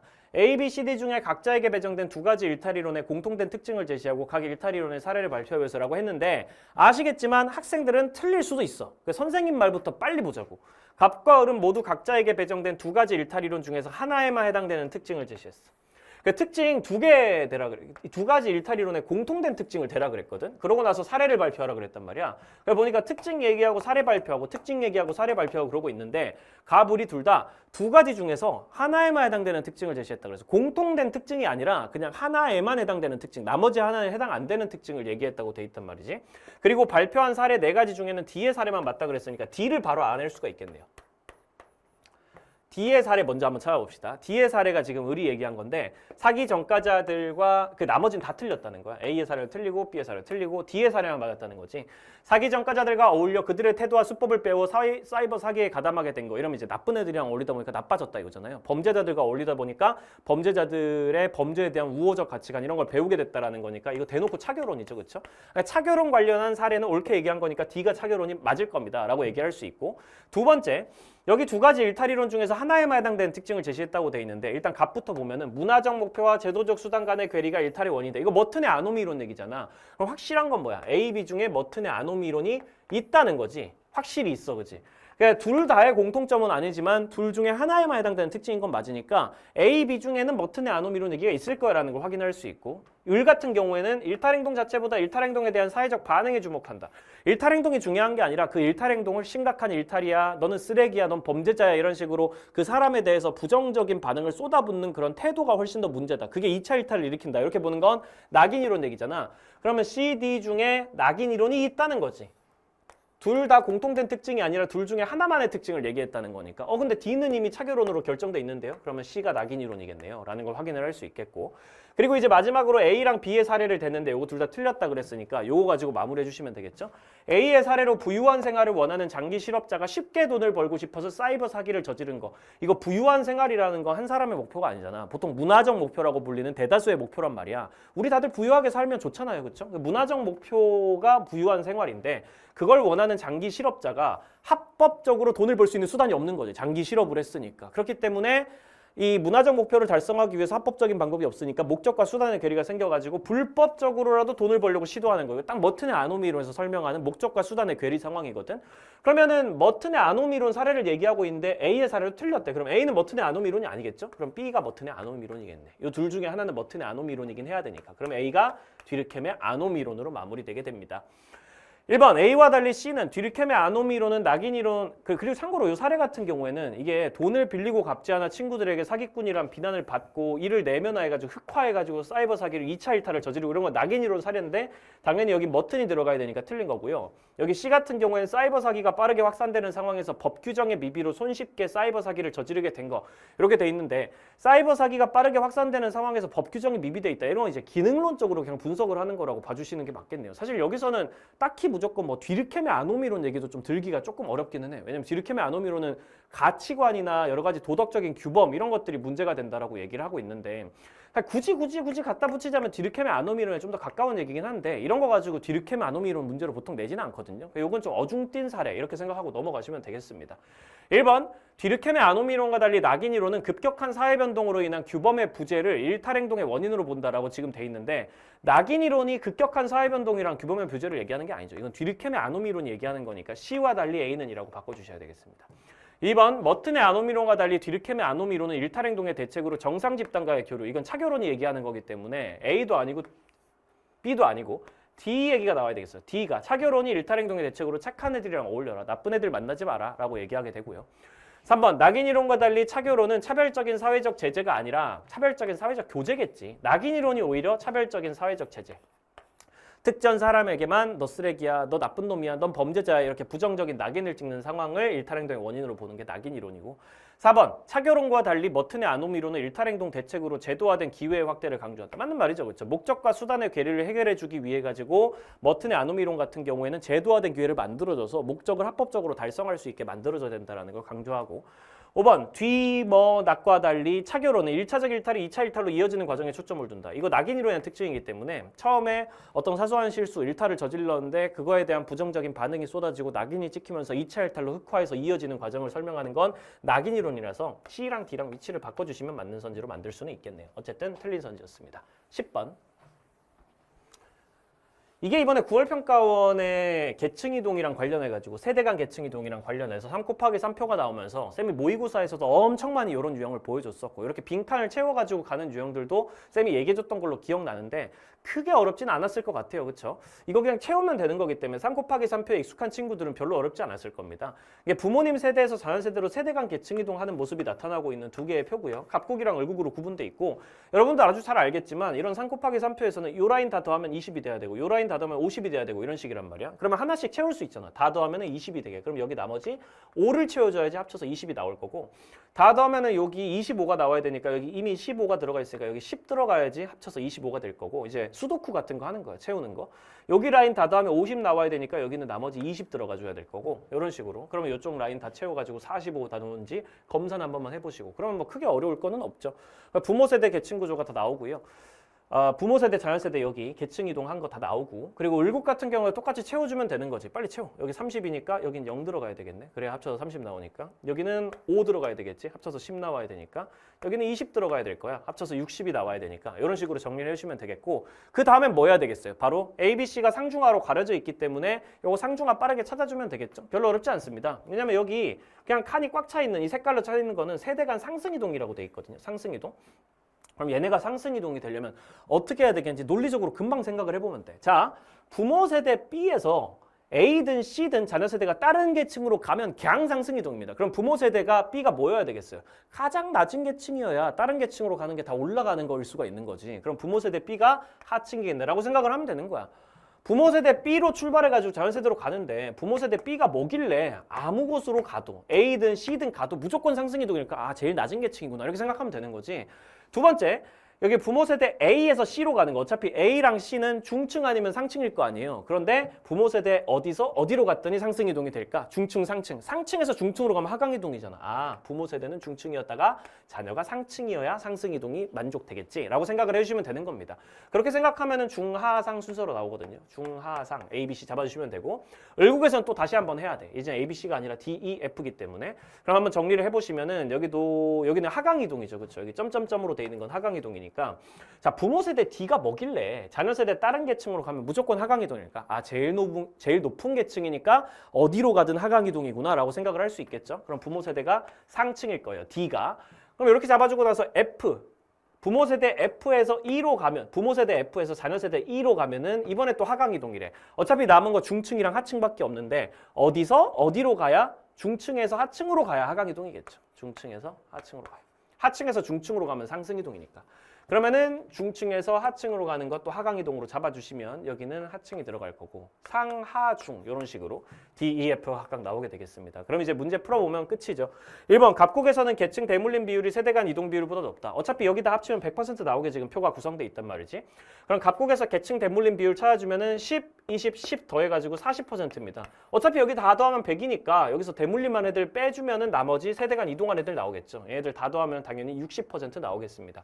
40%는 60%보다 낮다. 니은 을국에서는 세대 간 상승 이동 비율과 세대 간 하강 이동 비율이 동일하다. 상승 이동 비율 찾아주면 되거든요. 하강 이동은 이미 나와 있어. 을국에서 하강 이동 여기 다 더하면은 여기 색깔로 칠해져 있는 게 딱 하강 이동이잖아. 그럼 더해주면은 25%고 전체 인구 중에서 상승 이동 라인 잘 찾아주시면 되는 거죠. 상승 이동 라인을 찾아주시면 빨간색으로 동그라미 해볼게요. 하층에서 부모 세대는 하층이었는데 상층이나 중층으로 가면 다 상승 이동이고 부모 세대는 중층이었는데 본인은 상층으로 가면 이것도 상승 이동이잖아. 그럼 상승 이동은 요 위치에 있겠네. 그러면 여기 다 더해주면 여기도 25잖아. 상승 이동 비율과 하강 이동 비율은 동일하다라고 얘기할 수 있겠고. 그러니까 부모 세대 중층의 경우 세대 간 이동 비율은 갑국의 을국보다 낮다라고 돼 있는데 부모 세대 중층 체크해 보면 부모 세대 중층 여기 있죠. 세대 간 이동한 비율 어디 있어? 얘는 그냥 동일한 애니까 중으로 동일한 애니까 부모 세대 중층 중에서 이동한 애들은 요 아래 라인에 있거든요. 합치면 10%. 갑국은 10%. 을국 같은 경우에 똑같이 부모 세대 중층 여기서 찾으면 안 돼요. 여기서 찾아야 됩니다. 부모 세대 중층은 F니까 중층에서 지금 중층으로 그대로 간 애들 빼고 나머지 애들 2개 더해주면은 20이죠. 갑국 10은 을국 20보다 낮다. 그럼 정답은 3번 니은 디귿이네. 릴 부모 세대의 계층 구조는 갑국은 모래시계형, 을국은 다이아몬드형이다. 찾으면 되죠. 부모 세대 상중하 순서입니다. 30, 20, 50이면은 갑국은 모래시계형 맞네. 부모 세대 모래시계형 맞고. 을국은 상중하거든요. 그러면 10, 30, 60이니까 이런 피라미드인데 피라미드. 그러면은 다이아몬드형이 아니라 피라미드형이다라고 생각해 주시면 되겠습니다. 그럼 정답은 3번 니은 디귿으로 마무리할 수가 있겠어요. 이렇게 10번까지 풀어봤습니다. 다음 11번. 이것도 아주 간단한 독해 문제나 이건 뭐라고 해야 돼? 이거 독해 문제가 아니라 그냥 그림 보는 문제인 거죠. 별로 어렵지 않습니다. 정보화로 인한 문제점 여러분들 쌤이 맨날 좀 기억해 두라 그랬지. 보통 어떤 것들이 있는지. 각만 보면 나와야 된단 말이야. 그들은 다 알고 있다라는 제목 딱 보는 순간 아 이거 정부여가지고 개인들이 감시당하는 소위 말하는 파놉티콘 문제 이런 거랑 관련된 거구나라는 거 바로 알아내야 된단 말이야. 이런 거 기억 안 나시면은 지금 만약에 수능 이제 내년에 2020 7학년도 수능을 준비하는 친구들인데 이거 보자마자 안 나오면은 빨리 가가지고 정보화 사회 문제점 이런 거 찾아보세요. 기억나야 되니까. 화면 확대해봐. 누구랑 통화하는 거지? 통화 내용 좀 들어볼까? 정부 기관이 개인들을 막 감시하고 막 이런 걸 얘기하는 거지. 그런 문제가 정보화 사회에서 개인들의 사생활 침해라든지 혹은 개인들에 대한 정부의 정보화 기술을 활용한 지배라든지 뭐 이런 부분들의 문제를 얘기하는 거고, 생각을 대신해주는 도우미, AI 기술 이런 거에 따라 가지고 요즘에 여러분들이 점점 이렇게 좀 바뀌고 있다는 얘기. 사실 쌤도 좀 그렇게 되고 있거든. 약간 좀 일상에서 궁금한 거 생기면 챗GPT한테 물어보고 웬만하면 믿는단 말이야. 점점 이제 자기가 스스로 생각을 안 하고 그냥 AI한테 물어보거나 그냥 검색 엔진에다가 물어본 걸 그대로 믿어버리는 그런 현상들. 소위 말하는 비판적인 어떤 생각 자체가 상실되어 버리는 그런 문제가 나타날 수 있다는 것도 정보화 사회의 문제점이라는 거지. 1번 정보 격차로 인한 계층 양극화 문제도 물론 정보화 사회에서 생기는 문제지만 여기 그런 게 나와 있지는 않아요. 정보의 수용 능력이라든지 생산 능력의 차이가 나가지고 부의 격차가 커지고 막 이런 것들은 딱히 여기는 안 나타나 있고요. 2번 정보 생산자의 정확한 정보 제공이 필요하다. 이런 거 이제 가짜 정보 혹은 정보 생산자로 인해 가지고 발생하는 여러 가지 문제점들, 정보 생산자의 신뢰성 문제 이런 것들 얘기하는 거고 딱히 여기 나와 있는 문제랑은 관련이 없고요. 3번 나는 감시로 인한 개인의 자유와 권리 침해 문제를 보여준다 그랬는데 이게 가잖아. 이게 가란 말이야. 정부기관이 개인들을 감시하고 막 이런 걸 통해 가지고 개인의 자유와 권리 침해 문제가 나타나는 건 가고요. 나는 주체적으로 정보를 분석하고 평가하는 태도가 필요하다. 이게 맞거든, 그지? 그냥 AI가 주면은 그냥 그대로 믿어버리고 이런 태도가 위험하다는 거니까 주체적으로 정보를 분석하고 평가하는 일종의 비판 능력이 필요하다고 얘기하는 건 나 그림이죠. 5번 가와 나는 모두 대면 접촉 감소로 피상적 인간관계가 확산되는 양상을 딱히 보여주고 있지는 않습니다. 물론 이런 문제 나타날 수 있고 인간 소외 현상 이런 것들, 사람들의 인간성이 사라지고 막 악플 달고 이런 문제도 나타날 수 있지만 여기 나와 있는 내용은 아니라는 거. 그럼 정답은 4번으로 11번 마무리해 줄 수가 있겠어요. 다음 12번. 다음 글에서 사회 변동의 방향을 바라보는 필자의 관점. 사회 변동 방향을 바라보는 관점이라 그러면 여러분들 잘 아시다시피 외워야 됩니다. 진화론, 순환론이 문제로 나오게 되는 거고 빨리 찾아봐야 되는 거죠. 이거 어렵게 내려면 엄청 어렵게 낼 수 있으니까 좀 긴장하면서 들어가셔야 돼요. 함정이 있을 수 있다고 생각하고. 각국은 종교에 기반한 강력한 왕권을 바탕으로 지역 패권을 장악해 나갔다. 이 과정에서 발생한 강압적인 통치와 급격한 제도 변화로 인해 자국민들의 불만은 누적되어 갔다. 각국은 이 경험을 교훈 삼아가지고 그 전에 약간 뭔가 과거의 강력한 왕권을 바탕으로 지역 패권을 장악하는 그런 시스템이 있었는데 나중에 이런 시스템에 대해 가지고 사람들이 불만을 품는단 말이야. 그래서 이 경험을 교훈 삼아서 종교를 토대로 하는 왕권 체제를 버리고 안정적이고 효율적인 행정 체계를 수립했단 말이지. 발전한 거죠. 국가의 영향력을 다시 더 확대해 나가는 거죠. 이러한 통치 체제의 소멸과 이런 표현이 나와 있으니까 여러분들 중에 이거 순환론으로 찍으신 친구들 입장이 이해는 됩니다. 무슨 생각을 했었는지. 뭐 버렸다, 소멸했다 이런 표현이 나와 있으니까 뭔가 사회가 쇠퇴하는 걸 얘기하고 있는 거 아닌가. 그러면 순환론이잖아. 뭔가 부서지고 이런 거 얘기하는 거 무조건 순환론인데 그렇지가 않아요. 이거 쌤이 나온다 했지. 이거 쌤이 그 전에 수업할 때도 종종 언급해 줬었고 이거 모의고사로도 쌤이 냈던 문제란 말이죠. 이게 소멸이란 단어가 나와 있거나 아니면 기존에 있었던 게 없어진다 그래가지고 절대로 그걸 무조건 순환론으로 받아들이면 안 돼요. 진화론에서도 계속 발전하는 사회의 발전 단계를 설명하는 과정에서 발전에 나가다 보면 당연하지만 구체제 있잖아. 원래 있었던 낡아 빠진 체제, 썩어 빠진 체제 이런 것들은 사라지게 된단 말이야. 우리가 뭐 건물 같은 걸 새로 짓고 재개발한다고 해도 기존에 있었던 건물을 일단 부시고 발전을 해야 될 거 아니야. 그런 것처럼 기존에 있었던 체제가 사라진다, 버려진다 뭐 이런 얘기가 나와도 어쨌든 그걸 기반으로 더 발전한다는 얘기가 나오면은 그건 진화론이라고 생각을 해야 된단 말이야. 순환론은 사회 전체가 다 같이 쇠퇴하거나 최종적으로 소멸해가지고 다시 또 새로운 사회가 태어나고 이런 얘기를 계속 반복해가지고 해야 되고 궁극적으로 순환론은 무조건 발전한다라는 식으로 얘기하지는 않는데 진화론은 궁극적으로 발전의 방향으로 쭉 간다라는 입장이라고. 중간에 뭐 버려지는 것들도 있겠지만 소멸되는 것들도 있겠지만 우리는 그걸 버리고 더 나아간다. 이런 맥락이 진화론의 맥락이라고. 딱 그렇게 나와 있는 거잖아. 탄생의 과정 속에서 사회의 요구에 대응하며 체계적으로 분화된 사회, 각국뿐 아니라 대부분의 국가에서 나타난다. 이것도 되게 중요한 얘기지. 진화론이 전형적으로 하는 얘기 중에 쌤이 개념 때부터 설명해 주는 건 뭐야? 단선적 발전이라고. 모든 국가들이 다 어차피 같은 과정을 겪을 수밖에 없어. 진화하는 과정으로 가는 거야. 그 와중에 속도의 차이만 좀 있을 뿐이지. 이런 식으로 얘기한 게 또 진화론의 입장이란 말이야. 이건 단선적 발전 얘기하는 거거든. 단선적 발전. 대부분의 국가들에서 이 과정이 나타나게 돼 있어 라는 식으로 얘기를 하는 거 보통 진화론의 특징이기도 하단 말이지. 이런 것들도 여러 가지를 잘 찾아가면서 문제 풀어주시면 되겠어요. 어쨌든 발전하는구나. 그리고 대부분의 국가들이 이 길을 똑같이 걷는구나. 사회 변동을 지속적인 진보의 과정으로 보는 거 진화론 맞고요. 서구 제국주의를 정당화하는 논리로 이용될 수 있는 거 진화론 맞죠. 허버트 스펜서가 그 당시 영국이 최고로 진화한 사회라고 하면서 다른 소위 말하는 자기들 기준으로 보기에 덜 진화된 사회들을 식민 지배하려고 시도했던 그런 맥락 얘기하시면 되고, 사회 변동 방향을 예측해서 대응하는 데 적합하지 않다. 이거 순환론 특징이기 때문에 탈락이라고 생각하시면 되겠고요. 운명론적 입장에서 사회의 소멸을 필연적 결과로 간주한다. 이것도 전형적인 순환론 선지이기 때문에 탈락 잡아주시면 되겠습니다. 그러면 정답은 1번 기억 니은이 되는 걸로 마무리해 줄 수가 있겠어요. 다음 13번 다음 자료에 대한 설명으로 옳은 것은 단 A, B는 각각 관료제, 탈관료제 중 하나이다라고 되어 있습니다. 크게 어렵지 않죠? 사회학자 갑은 근대사회의 핵심 가치인 합리성이 근대사회 얘기 나오는 것부터 뭔가 살짝 이렇게 느낌을 받아야 돼. 사실 근대사회 이제 산업혁명 같은 일들이 우리가 살고 있는 사회는 현대고 그 전의 시대를 보통 근대라 그러잖아. 산업혁명이 일어나거나 뭐 합리주의 같은 것들이 꼽히거나 보통 이런 시기를 근대라고 보통 부르는데 핵심 가치인 합리성이 A를 통해 사회의 모든 영역으로 확장되면 약간 인간 정신이 말살될 수도 있지 않을까? 창의성이란 게 너무 사라지는 거 아닐까? 느낌이 약간 이 근대사회 산업혁명 이런 거 하면 관료제가 떠오르긴 해야 된단 말이지. 아 관료제로 그지? 뭐 창의성 같은 게 무너지면 인간 정신이 말살될 수도 있겠지. 이런 생각하면서 읽을 수 있고 합리성을 구현하는 방식이 너무 강조되면 A 자체가 조직의 목표가 돼버릴 수 있기 때문에 이러한 문제에 대처하려고 여러 조직들이 다양한 방식으로 경직된 절차보단 탄력적으로 가는 건 역시 탈관료제잖아. 아 그럼 앞에 있는 게 관료제가 확실하구나 라고 다시 한번 생각을 해주시면 되는 거죠. 관료제로 인해 가지고 창의성이란 게 사라져버리고 개인들이 결정할 수 있는 게 사라지고 개인들을 부품처럼 만들어서 인간 소외 현상이 나타나고 이런 게 다 인간 정신이 말살된다는 얘기랑 관련이 있는 거고 합리성을 구현하려고 최대한 효율적으로 일을 하려고 하다 보니까 관료제라는 걸 만들었지만 그게 역설적으로 관료제는 결국 효율성을 위해서 있는 건데 어느 순간부터 효율성을 버리고 관료제에만 집착하는 거, 딱 정해진 틀 이런 거에만 집착하는 그런 일들이 문제가 됐다는 거죠. 그래서 여러 가지로 탄력적인 대응을 강조하는 탈관료제 요소를 도입하게 되는 거죠. 그러면 사실 A, B만 알고 나면 문제들 꽤 많이 풀 수 있습니다. 3, 4, 5번 바로 풀 수 있죠. 사실 순서대로 가면 이렇게 가야죠. 관료제와 달리 탈관료제는 연공서열 아니죠. 관료제가 연공서열이기 때문에 보상을 할 때 연공서열 짬밥에 따라 가지고 보상하는 건 관료제. 탈관료제는 능력과 성과에 따라 가지고 보상하고요. 4번 관료제에 비해 탈관료제는 업무 수행의 전문화와 세분화 정도가 높다. 아니죠. 전문화와 세분화를 훨씬 더 빡세게 강조하는 거는 관료제에 해당이 됩니다. 진짜 나노 단위로 일을 나눠가지고 나는 하루 종일 이 일만 하다가 집에 가는 그런 시스템은 관료제고요.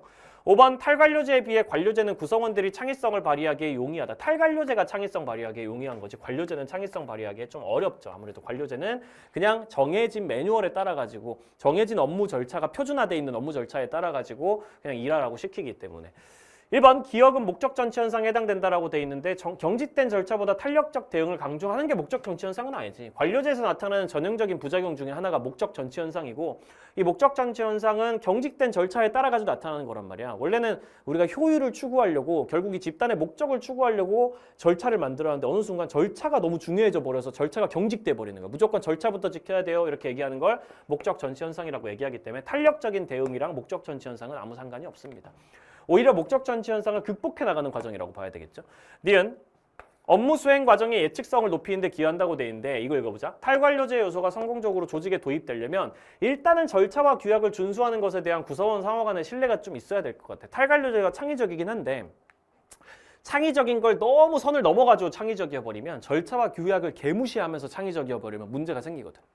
그럼 이제 업무라는 게 전혀 예측 불가능하게 이루어질 수가 있단 말이야. 그냥 이상한 사람이 들어와 버리면 조직이 다 무너져 버리고 이런 일이 벌어질 수가 있기 때문에 최소한의 선 안에서 관료제의 요소들도 어느 정도는 좀 있는 게 좋지 않을까 이런 얘기가 나오는 거예요. 절차와 규약을 강조하는 거는 원래 정해져 있는 표준화된 절차와 규약을 강조하는 거 원래 관료제의 특징이고 탈관료제는 그런 성향이 많이 약해지는 게 맞는데 그럼에도 불구하고 탈관료제에서 예측 불가능성 같은 게 너무 좀 심하게 나타날 수가 있기 때문에 창의적으로 일을 하다 보면 탄력적으로 일을 하다 보면은 이런 부분의 기본 정도는 그래도 좀 있는 게 좋지 않을까라는 식으로 사람들이 연구를 발표하고 있다는 거죠. 그러니까 업무 수행 과정에서 최소한의 예측성은 좀 있어야 되지 않을까? 그리고 그걸 만들어내려면 관료제 정도까지로 철저하게 매뉴얼만 따라가지고 이래 이건 아니더라도 그래도 절차와 규약의 최소한의 정도는 준수해 주는 게 필요하지 않을까? 그래 그걸 기반으로 했을 때 탈관료제의 창의성이라는 게 좀 더 의미를 가지지 않을까라는 식으로 독해해가지고 상식적으로 생각해서 읽어내야 되는 문제라는 거. 정답은 2번으로 마무리가 되겠습니다.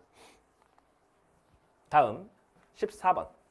자, 14번. 다음은 학생의 응답에 대한 교사의 채점 결과이다. 이에 대한 설명을 옳은 것은 우리 항상 보는 이제 점수형 경우의 수를 따지는 문제인데 이번에도 약간 조금 새로운 느낌으로 나오긴 했습니다. 하지만 경우의 수만 잘 따져보면 본질이 달라지는 문제는 아니기 때문에 크게 어렵게 느껴지지는 않을 거라는 점. 질문지법, 면접법, 실험법, 문헌연구법 이렇게 해가지고 A, B, C, D를 찾아줘야 되는 건데요. 일단은 진술에 나와 있는 것들을 보고 여기에 해당되는 자료수집법 빨리 정리해 주시면 되겠습니다. 연구자와 연구 대상자 간의 언어적 상호작용이 필수적인 건 여기 나와 있는 것 중에 지금 보면은 딱 하나만 참여관찰법만 빼고 나머지 다 나와 있는데 질문지법과 면접법이 필수적이죠. 실험법이나 혹은 참여관찰법이나 문헌연구법 같은 경우에는 연구자와 연구 대상자 간의 언어적 상호작용이 꼭 필요한 건 아니기 때문에 질문지법, 면접법이 확실히 필요하다라고 잡아주시면 되겠고 기존의 연구 동향이나 성과를 파악하는 데 주로 활용되는 건 역시 문헌연구법 잡아주시면 되겠습니다. 뭐 매번 보듯이 그렇지. 문헌연구법을 통해 가지고 2차 자료를 통해서 최근의 연구 트렌드 이런 걸 확인하는 데 도움이 되죠. 연구자가 직접 수집한 자료를 계량화하여 양적 연구에 주로 활용한다. 양적 연구에 주로 활용되는 거고 직접 수집한 자료를 가지고 계량화를 시켜주는 거 이런 거 그냥 양적 연구의 자료 수집법 생각하면 되는 거고 질문지법과 실험법에 해당됩니다. 질문지법, 실험법. 쌤이 항상 얘기를 하지만 가능한 극단적인 점수부터 찾아보면 좋다는 말이죠. 2점 같은 경우에 경우의 수가 굉장히 많으니까 넘어가고 1점이 그나마 좀 적은데 마지막에 0점이 있어버려. 0점 같은 경우가 경우의 수가 압도적으로 적을 수밖에 없단 말이지. 질문지법이나 실험법만 O라고 대답할 수 있는 질문인데 A, B, C, D가 지금 각각 대답을 했는데 빵점이 나왔단 말이야. 그럼 이거 가지고 바로 알아낼 수 있는 게 뭐냐면은 A, B, C, D 중에서 지금 질문지법과 실험법이 지금 맞다고 대답을 해야 되는 건데 빵점이 나왔다는 건 질문지법, 실험법이 X라고 대답하고 나머지 질문지법, 실험법이 아닌 애들이 맞다고 대답하면 딱 빵점이 나오는 거거든. 확실한 거는 B, C의 질문지법이랑 실험법이 둘 다 들어가야 된다는 거지. 여기에 이제 질문지법, 실험법이 각각 지금 들어가고 A, D 위치에다가 나머지 친구들 그러니까 면접법이랑 문헌연구법이 각각 이렇게 들어가게 되면은 이게 빵점이 나올 수가 있게 되는 거죠. 질문지법, 실험법에 해당되는 게 적절한 위치에 하나도 제대로 들어가 있지 않아야 되는 거. 질문지법, 실험법이 사실 B, C였는데 여기 XX 들어가야지 여기 빵점 나오고 여기서도 O 들어가면 빵점 나오고 이런 식으로 질문지법, 실험법이 아닌 애들이 맞다고 대답하면 빵점 나오고 이런 식으로 각을 잡아주시면 바로 되겠고 그럼 이거 가지고 나머지 하나씩 찾아주면 되겠어요. 자, 문헌연구법이 O라고 대답할 수 있는 내용을 지금 물어봤는데 이게 1점이 나오려면 어떤 상황이 돼야 될지를 빨리 한번 생각을 해보시면 되겠습니다. 일단은 BC 같은 경우에는 문헌연구법이 있을 수가 없어. 질문지법, 실험법이 들어가야 되는 거니까. 그러면 BC 같은 경우에 문헌연구법이 아니기 때문에 X가 무조건 들어가야 된단 말이야. 근데 C가 지금 X로 들어가 있네. 그럼 이거 맞을 수밖에 없겠네. 얘는 문헌연구법이 확실히 아니거든요. 그럼 1점이 나오려면 나머지가 다 틀려야 될 거 아닙니까? 나머지가 다 틀리려면은 이렇게 되는 거지. A 같은 경우에는 문헌연구법이 아닌데 A 같은 경우에 문헌연구법이 아닌데 O라고 대답을 했으니까 틀렸겠구나라고 생각을 해야 되는 거고 B 같은 경우에 문헌연구법이 아닌 게 당연하죠. 그렇죠? 질문지법 아니면 실험법이 들어갈 거니까 당연히 O라고 대답하면 틀리게 될 거고 D는 사실은 이게 문헌연구법이었던 거구나. 사실 문헌연구법이라서 D가 여기는 원래 O가 들어갔어야 되는데 X가 들어가서 틀린 거구나라는 걸 생각을 해주시면은 D가 문헌연구법인 걸 확정을 해줄 수가 있습니다. 그럼 A가 면접법이 되겠죠. 그럼 B, C만 이제 나머지 구분해주면 되겠네요. 여기 마지막으로 이거 보면 되겠죠. 2점이 나왔습니다. 이거 확인하는 거 크게 어렵지 않거든요. 일단은 A가 면접법으로 지금 나와 있기 때문에 질문지법, 면접법이 지금 yes라고 대답해야 되는 선지인데 A가 면접법이라서 원래 O 들어가야 되거든요. 그러니까 X라고 하면 틀렸습니다. 이거. 다음 D 같은 경우에는 문헌연구법이 들어가야 되거든요. 근데 문헌연구법은 질문지법이나 면접법이 아니잖아. 그런데 O라고 대답하면 안 되지. 문헌연구법 원래 X라고 대답했어야 되거든. 그렇기 때문에 이것도 틀려. 그럼 여기 두 개가 맞추게 되는 거죠. 2점이 나오려면 나머지 두 개 맞아야 될 테니까. 그러면은 B, C 중에 질문지법 혹은 면접법에 해당되는 친구는 C라는 거지. C가 O라고 대답해서 맞췄기 때문에. 그러면은 면접법은 이미 여기 들어가 있으니까 A에. C는 질문지법이 돼야 되겠고 B가 실험법이 되는 걸로 마무리 확인을 해줄 수가 있겠어요. 그럼 이제 이거 가지고 문제 풀면 됩니다. 1번 실험법은 연구 대상자와의 정서적 교감 그런 거 별로 중요하지 않죠. 면접법이 보통 정서적 교감이 중요하다. 혹은 참여관찰법 같은 친구들이 정서적 유대감이 중요하다고 얘기를 하고 실험법은 해당 사항 없고요. 양적 연구의 자료 수집법이기 때문에. 2번 문헌연구법은 연구 대상자로부터의 반응을 통해 자료를 수집한다고 돼 있는데 문헌연구법은 연구 대상자로부터의 반응으로 자료를 수집하는 게 아니죠. 연구 대상자로부터 어떤 반응이 나타나는지를 확인해가지고 자료를 수집하는 건 뭐 실험법도 가능할 거고 면접법 같은 것도 어쨌든 상호작용을 하니까 그렇게 표현할 수 있을 거고 질문지법도 그렇게 틀린 표현은 아닐 텐데 문헌연구법은 우리가 연구 대상자로부터 반응을 확인하고 뭐 자료를 수집하는 게 아니라 그냥 이미 자료를 수집해 놓은 문헌을 분석하는 거기 때문에 요거는 해당되지 않습니다. 연구 대상자로부터의 반응 이건 중요하지 않다는 거. 3번 질문지법과 달리 면접법은 다수를 대상으로 자료를 수집하기 적합하다. 에이, 질문지법이 적합하지 면접법이 적합하진 않지. 보통 질문지법이나 면접법이나 참여관찰법 같은 질적 연구의 자료 수집법은 연구 대상자의 표본 크기에 한계가 있을 수밖에 없단 말이야. 질문지법이 다수를 대상으로 자료를 수집하기에 적합하다고 명확하게 표현할 수 있는 유일한 자료 수집법이기 때문에 위치 바꿔주셔야 되고요. 4번 가에 만약에 인위적 통제 상황의 처치로 인한 변화를 관찰한다. 이러면 실험법 얘기가 되잖아. 만약에 가에 실험법 관련 얘기가 들어간다면 기억이 몇 점이 될 것인가 이거 생각해 보면 되는데 이거 다 나와 있기 때문에 찾는 거 별로 어렵지 않죠?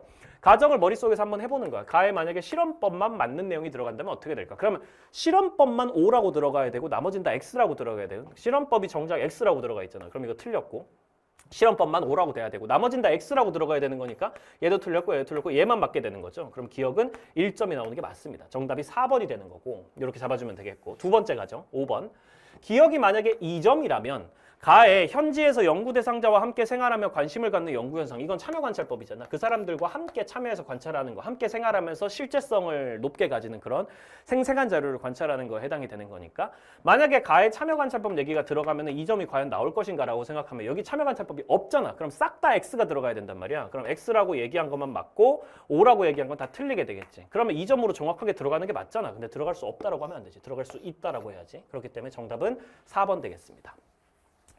다음 15번 도표통계 문제. 요거 이제 딱 보는 순간 쌤 모의고사 열심히 따라왔고 그 전에 뭐 타임어택이라든지 기출문제 분석 잘했던 친구들은 보자마자 할만하네 라는 생각이 들었을 거예요. 쌤이 실제로 내줬던 더원 모의고사나 넥스트 레벨에 이런 문제는 진짜 부족함이 없을 정도로 미친 듯이 내렸거든. 심지어 아마 느꼈을 거야.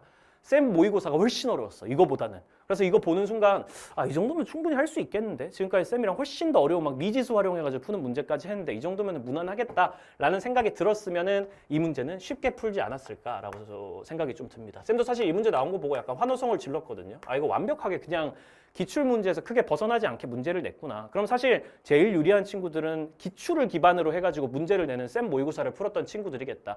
사실 쌤도 반반이라고 생각했어요. 가끔 평가원이 이 기출 문제를 반영을 잘 안 하고 진짜 완전 헷가닥 뒤집어가지고 문제를 완전 새로운 방식으로 생각해야 되게 창의적으로 문제 내는 경우도 있거든. 그래서 쌤이 100% 맞춘다는 장담은 사실 할 수가 없었어. 근데 쌤은 기본적으로는 기출 문제에 기반해가지고 문제를 냈을 때 맞출 확률이 제일 높을 수밖에 없다고 생각을 하기 때문에 항상 그거에 좀 집중을 해서 만드는 편이란 말이죠. 특히 이번에 9월에 나왔던 딱 그 A, B, C 수혜자 이렇게 해가지고 3개의 벤 다이어그램을 그려야지 문제를 풀 수 있는 방식으로 쌤이 문제를 정말 많이 출제했기 때문에 쌤 커리큘럼 따라온 친구들 입장에서 무난했을 거라고 생각합니다. 각국에서는 사회보장제도 A에서 C만 존재하고 모두 우리나라의 사회보장제도와 동일하고 A는 선별적 국제 이념이니까 일단 어차피 벤 다이어그램 3개짜리 그려야 되겠죠. A, B, C, 3중 수혜자 이런 것까지 나와 있으니까 하나씩 잘 그려가지고 꼼꼼하게 정리만 해주시면은 크게 어려운 문제는 아닐 겁니다. 이렇게 정리를 해가지고 A 같은 경우에는 선별적 복제 이념을 가진다 그랬으니까 공공부조가 확실하게 선별적 복제 이념을 가지고 가는 거고 B는 상호부조의 원리 얘기 나왔으니까 상호부조 유일하게 가지고 가는 건 사회보험이죠. 그럼 C는 그냥 여러 방법을 활용해서 지원한다고 돼 있지 돈 준다고 안 돼 있으니까 그냥 사회 서비스 이렇게 잡아주시면 되겠습니다. T 플러스 30년도 똑같이 그려가지고 한번 가보도록 하겠습니다. 여기는 뭐 따로 뭐 공공부조니 사회 서비스니 이런 건 안 적어도 될 것 같고요. 조금만 더 크게 이렇게 그려가지고 정리를 한번 해보죠. C까지 이렇게 해보도록 하겠습니다. T년의 중복 수혜자 중에 B의 혜택을 받는 사람 수와 T 플러스 30년 이거 말고 이전에 사실 여기에 좀 더 명확하게 표시할 수 있는 데이터가 더 많이 나와 있잖아. 이거부터 일단 적고 시작하자. T년의 A 수혜자, 공공부조 수혜자는 20%, B 수혜자는 60%, C 수혜자는 15% 이런 식으로 전체 인구 중에 나와 있고요. 3중 수혜자는 빵이라고 돼 있고 전체 수혜자는 82%라고 돼 있는데 이 전체 수혜자는 너무 당연하겠지만 여기 나와 있는 대로 A, B, C 중에 한 개 이상의 혜택을 받는 사람 그러니까 여기 합집합 얘기하는 겁니다. 요 안에 수혜자가 82%는 들어가 있다. 그러면 합집합 82 이렇게 적어주자고. 그러면 밖에는 18%가 나와 있겠죠. 비수혜자는 18%일 겁니다. 여기까지 정리해 줄 수가 있겠고 T 플러스 30년과 똑같은 방식으로 A 수혜자는 15%, B 수혜자는 75%, C 수혜자는 20% 이렇게 정리해 주시고 3중 수혜자가 2% 이렇게 잡아주시고 전체 수혜자는 95%니까 합집합에 95가 들어가면은 밖에 비수혜자는 5%가 나와 있겠다. 이런 식으로 잡아주는 거 하나도 어렵지가 않을 거예요. 이렇게 해놓은 상태에서 이제 위쪽의 거를 활용해가지고 나머지를 채워나가면 되는 거죠. T년의 중복 수혜자 중에 B의 혜택을 받는 사람 수와 T 플러스 30년에 중복 수혜자 중 A 혜택을 받는 사람 수는 각각 전체 인구의 10%이다. T년에 중복 수혜자 중에 중복 수혜자면 요 라인에 있는 애들이 중복 수혜자거든. 2개 이상의 혜택을 받는 애들. 중복 수혜자 중에 B의 혜택을 받는 애들이면 B의 혜택을 받아야 되니까 중복 수혜자 라인에서 B의 혜택을 받는 하나, 둘, 셋 이렇게 되겠습니다. 요 라인에 있는 친구들이 B의 혜택을 받는 애들이 될 거예요. 걔네들이 각각 전체 인구의 10%라고 했으니까 여기 있는 애들 하나, 둘, 셋 다 더하면 10%가 된다. 기억만 해두시고요. 당장 여기 표시를 할 수 있는 방법은 없죠. 얘랑 얘랑 더하면 10%가 되겠다. 이것만 확인할 수 있습니다. 그리고 T 플러스 30년의 중복 수혜자 중에서 A 혜택을 받는 요 라인에 있는 친구들도 각각 전체 인구의 10%, 다 합쳐가지고 10%다라는 거를 얘기를 하고 있고요. 그리고 아래로 가셔서 금전적 지원이 원칙인 두 제도면은 공공부조랑 사회보험이잖아. 사회보험이랑 공공부조 혜택을 동시에 받는 여기 교집합에 해당되는 친구들의 수는 T년이 전체 인구의 5%라고 돼 있으니까 여기 둘이 합치면 5%가 돼야 되겠네. 그런데 아까 전에 뭐라 그랬어? 중복 수혜자 중에 B의 혜택을 받는 애들 하나, 둘, 셋 해가지고 전체 인구 중에 10%라고 그랬잖아. 그럼 여기도 5 채워줘야지 합쳐서 10%가 되겠네.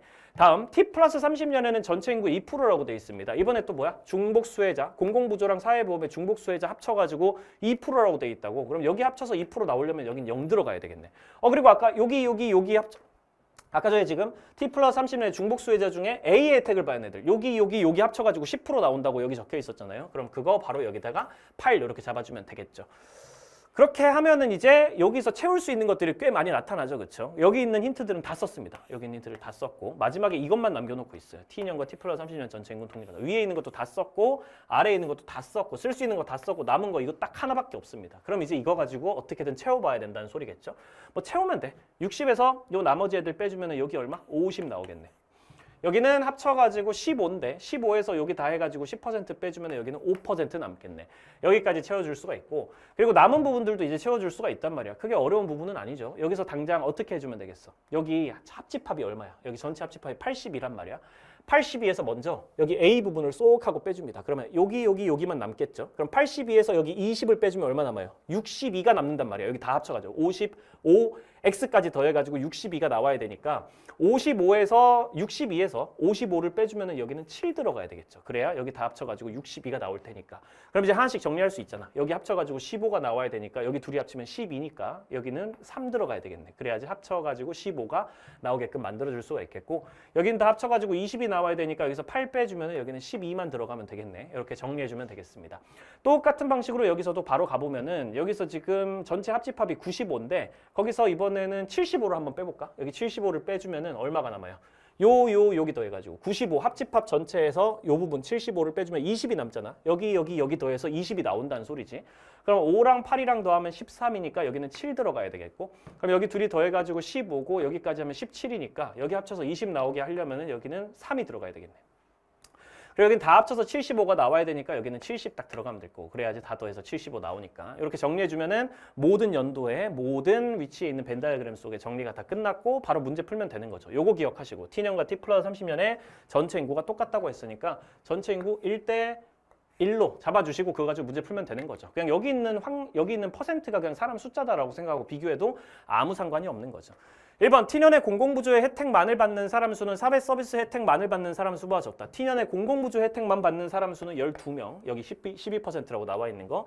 사회 서비스 혜택만 받는 사람은 여기 7%라고 나와 있기 때문에 여기 7%. 사회 서비스만 혜택 받는 애들 크다라고 바꿔줘야 되고 많다. 2번 T 플러스 30년에 사회보험의 혜택만을 받는 사람 수는 사회보험 여기 B니까 혜택만을 받는 사람 수는 70명에 해당이 되죠. 이 사람들이 전체 수혜자 수의 70%가 아니에요. 잘 보면 이 70은 전체 인구 중에 70%지 전체 수혜자 중에 70%가 아니에요. 이거 잘 봐야 돼. 이거 모르면 이제 틀리는 거야. 이거 헷갈리면 틀리는 거야. 전체 인구 중에 여기 T 플러스 30년의 갑국 인구 중에서 얘가 70%다라고 하면 맞지만 전체 수혜자는 잘 보면 95%란 말이야. 그럼 95% 안에서 70%의 비율을 구해야 된단 말이지. 구체적으로 안 구해도 돼. 전체 100% 중에서 70%인 건 맞는데 95%에서 여기 95명 중에 70명 이렇게 구하면 당연히 70%보다는 더 커지게 될 거란 말이야. 70보다는 더 높은 값이 될 거란 말이지. 탈락 잡아주시면 되고. 이게 중요합니다. 전체 인구 중이 아니라 전체 수혜자 중인 거예요. 3번 전체 인구 중에 중복 수혜자가 아닌 사람 수는 T 플러스 30년의 T년보다 많다. 전체 인구 중에 중복 수혜자 다 나와 있거든요. 여기 중복 수혜자 여기 다 합쳐가지고 얼마야? 13. 그러면은 중복 수혜자가 아닌 사람들은 87이겠네. T년에는 87 나오고요. 87명. 여기 100명 100명이니까 여기 87%면 87명이라고 생각해야 되겠지. 여기도 중복 수혜자 잡아보면은 다 합쳐서 13이니까 T 플러스 30년에도 87명이네. 그러면 같다. 4번 중복 수혜자 중에 정부 재정으로 비용을 전액 충당하는 거 원칙으로 하는 거는 공공부조기 때문에 중복 수혜자 중에 공공부조 혜택 받는 사람 숫자 구하면 되거든요. 중복 수혜자 요 라인 중에 공공부조 혜택 받는 사람들 여기 더하면 8입니다. 8. 8명. T 플러스 30년에도 똑같이 구해주면 여긴 10명 이렇게 되거든. 8명이 10명보다 적죠. 5번 강제가입 원칙이 적용되는 제도는 사회보험이기 때문에 B제도 생각하면 되고요. 비금전적 지원을 원칙으로 하는 제도는 사회서비스이기 때문에 C제도 생각하면 됩니다. B제도와 C제도의 혜택을 동시에 받는 사람 숫자 여기 5, 여기는 5 이렇게 잡을 수 있기 때문에 T년과 T 플러스 30년이 동일합니다. 여기도 5%고 여기도 5%인데 인구도 똑같으니까 실제로 5명, 5명이라고 생각하면 5번이 바로 정답이 되겠죠. 쌤이랑 같이 모의고사 많이 풀어오면서 이런 비슷한 문제 많이 풀어봤던 친구들은 하나도 어렵다고 아마 생각 안 했을 가능성이 클 것 같기는 합니다. 상대적으로 좀 무난한 느낌의 문제가 아니었나 생각이 들어요. 9월 평가원 문제를 꼼꼼하게 잘 풀어보고 그걸 기반으로 좀 변형된 문제를 많이 풀어봤던 뭐 쌤커리 따라온 애들이라든지 아니면 다른 방식으로라도 변형된 문제를 많이 풀어봤던 친구들은 크게 어렵지 않게 풀어냈을 것 같습니다. 16번 절대빈곤 상대빈곤 문제예요. 최근 각국은 5년 만에 최저임금 인상을 단행했다. 그 결과 사회 구성원 대다수가 누리는 일반적인 생활 수준에 미치지 못하는 거는 이제 대다수 구성원들에 비해서 상대적으로 가난하다는 뜻이니까 상대빈곤 얘기하는 거고요. 이와 달리 최소한의 생활을 유지하기 어려운 상태인 B에 해당 최소한의 생활을 유지하기 어려운 거를 우리가 절대빈곤이라고 부르지. 최소한의 의식주를 만족 못하는 거. 그런 가구 중에 10%는 최저임금 상승 혜택으로 B의 상태에서 벗어날 수 있었지만 여전히 A의 상태다라고 지금 돼 있습니다. 일단 상대빈곤, 절대빈곤은 구했으니까 선지 먼저 쭉 보고 얘기할게요. 상대빈곤은 소득 수준이 높은 국가에서 오히려 더 많이 나타날 수 있습니다. 상대빈곤이든 절대빈곤이든 소득 수준이 높든 낮든 다 나타날 수는 있죠. 다만 상대빈곤은 오히려 소득 수준이 높거나 급격하게 경제성장을 한 나라에서 좀 더 심하게 발생할 수 있다는 사실 개념에서 배웠던 거 기억해 두시고요. 각국은 절대빈곤을 판단하는 기준금액을 최저임금으로 결정한다라고 돼 있는데 잘 보면 아니야. 이게 만약에 절대빈곤에 해당하는 가구 중에 10%가 최저임금, 일단은 첫 번째, 절대빈곤을 판단하는 기준이 최저임금이라는 것 자체가 좀 이상한 말입니다. 왜냐면 최저임금은 법정으로 규정되어 있는 1시간당 받는 최저시급 뭐 이런 개념을 얘기하는 거지. 우리가 보통 절대빈곤의 기준선으로 정하는 건 보통 뭐예요? 최저생계비란 말이야. 이거 출제가 된 적도 있거든. 우리나라 기준으로는 최저생계비를 기준으로 잡지 최저임금 같은 걸 기준으로 잡지 않아요. 보통은 최저임금이라는 걸 뭐 나라마다 절대빈곤선이라는 게 다를 수 있기 때문에 최저임금으로 잡는 나라도 있을 수는 있겠습니다만 일반적이진 않습니다. 최저임금은 법적으로 규정돼 있는 1시간에 받아야 되는 최소한의 돈, 보통 이런 걸 얘기하는 개념이고 보통 그런 걸 절대빈곤선으로 잡지도 않고. 두 번째, 만약에 절대빈곤을 판단하는 기준금액을 최저임금으로 결정을 했다면은 최저임금을 상승시킨다고 하면은 오히려 절대빈곤 가구가 더 늘어나야 돼. 그렇지 않니? 그러니까 기본적으로 사람들의 소득 분포에 변화가 없는 상태에서 최저임금만 이렇게 올렸다면은 그럼 그거에 따라 절대빈곤선이 상승하는 거기 때문에 오히려 최저임금 밑으로 받는 사람들이 늘어날 수도 있을 거란 말이야. 근데 그런 상황이 지금 아니라는 거죠. 오히려 최저임금을 상승해가지고 절대빈곤에서 많이 벗어났다고 얘기를 하는 걸 보면은 최저임금을 끌어올리는 게 이 사람들이 어떤 또 다르게 설정되어 있는 절대빈곤선 위로 올라가게 만드는 계기가 되었다는 얘기를 해석을 할 수 있단 말이지. 그렇기 때문에 이 기준금액이 최저임금으로 결정되는 그런 나라가 아니라는 걸 뜻하는 거고요. 3번 상대빈곤과 달리 절대빈곤은 구성원의 소득분포를 고려해서 결정한다. 그 위치가 바뀌어야 되죠. 상대빈곤이 소득분포를 고려하지 절대빈곤은 오히려 소득분포를 고려하지 않습니다. 절대빈곤은 이 사람들이 말 그대로 최소한의 생활을 유지할 수 있는지 아닌지만 가지고 객관적으로 판단하는 개념이고 상대빈곤도 객관적 빈곤이긴 하지만 사람들의 소득분포가 있어야 그 안에서 막 중위소득이라든지 이런 것도 뽑아낼 수 있고 일반적인 사람들이 얼만큼 버는지를 알아낼 수 있고 그걸 기반으로 또 상대적으로 빈곤한 사람들의 기준선도 파악을 할 수가 있는 거거든요.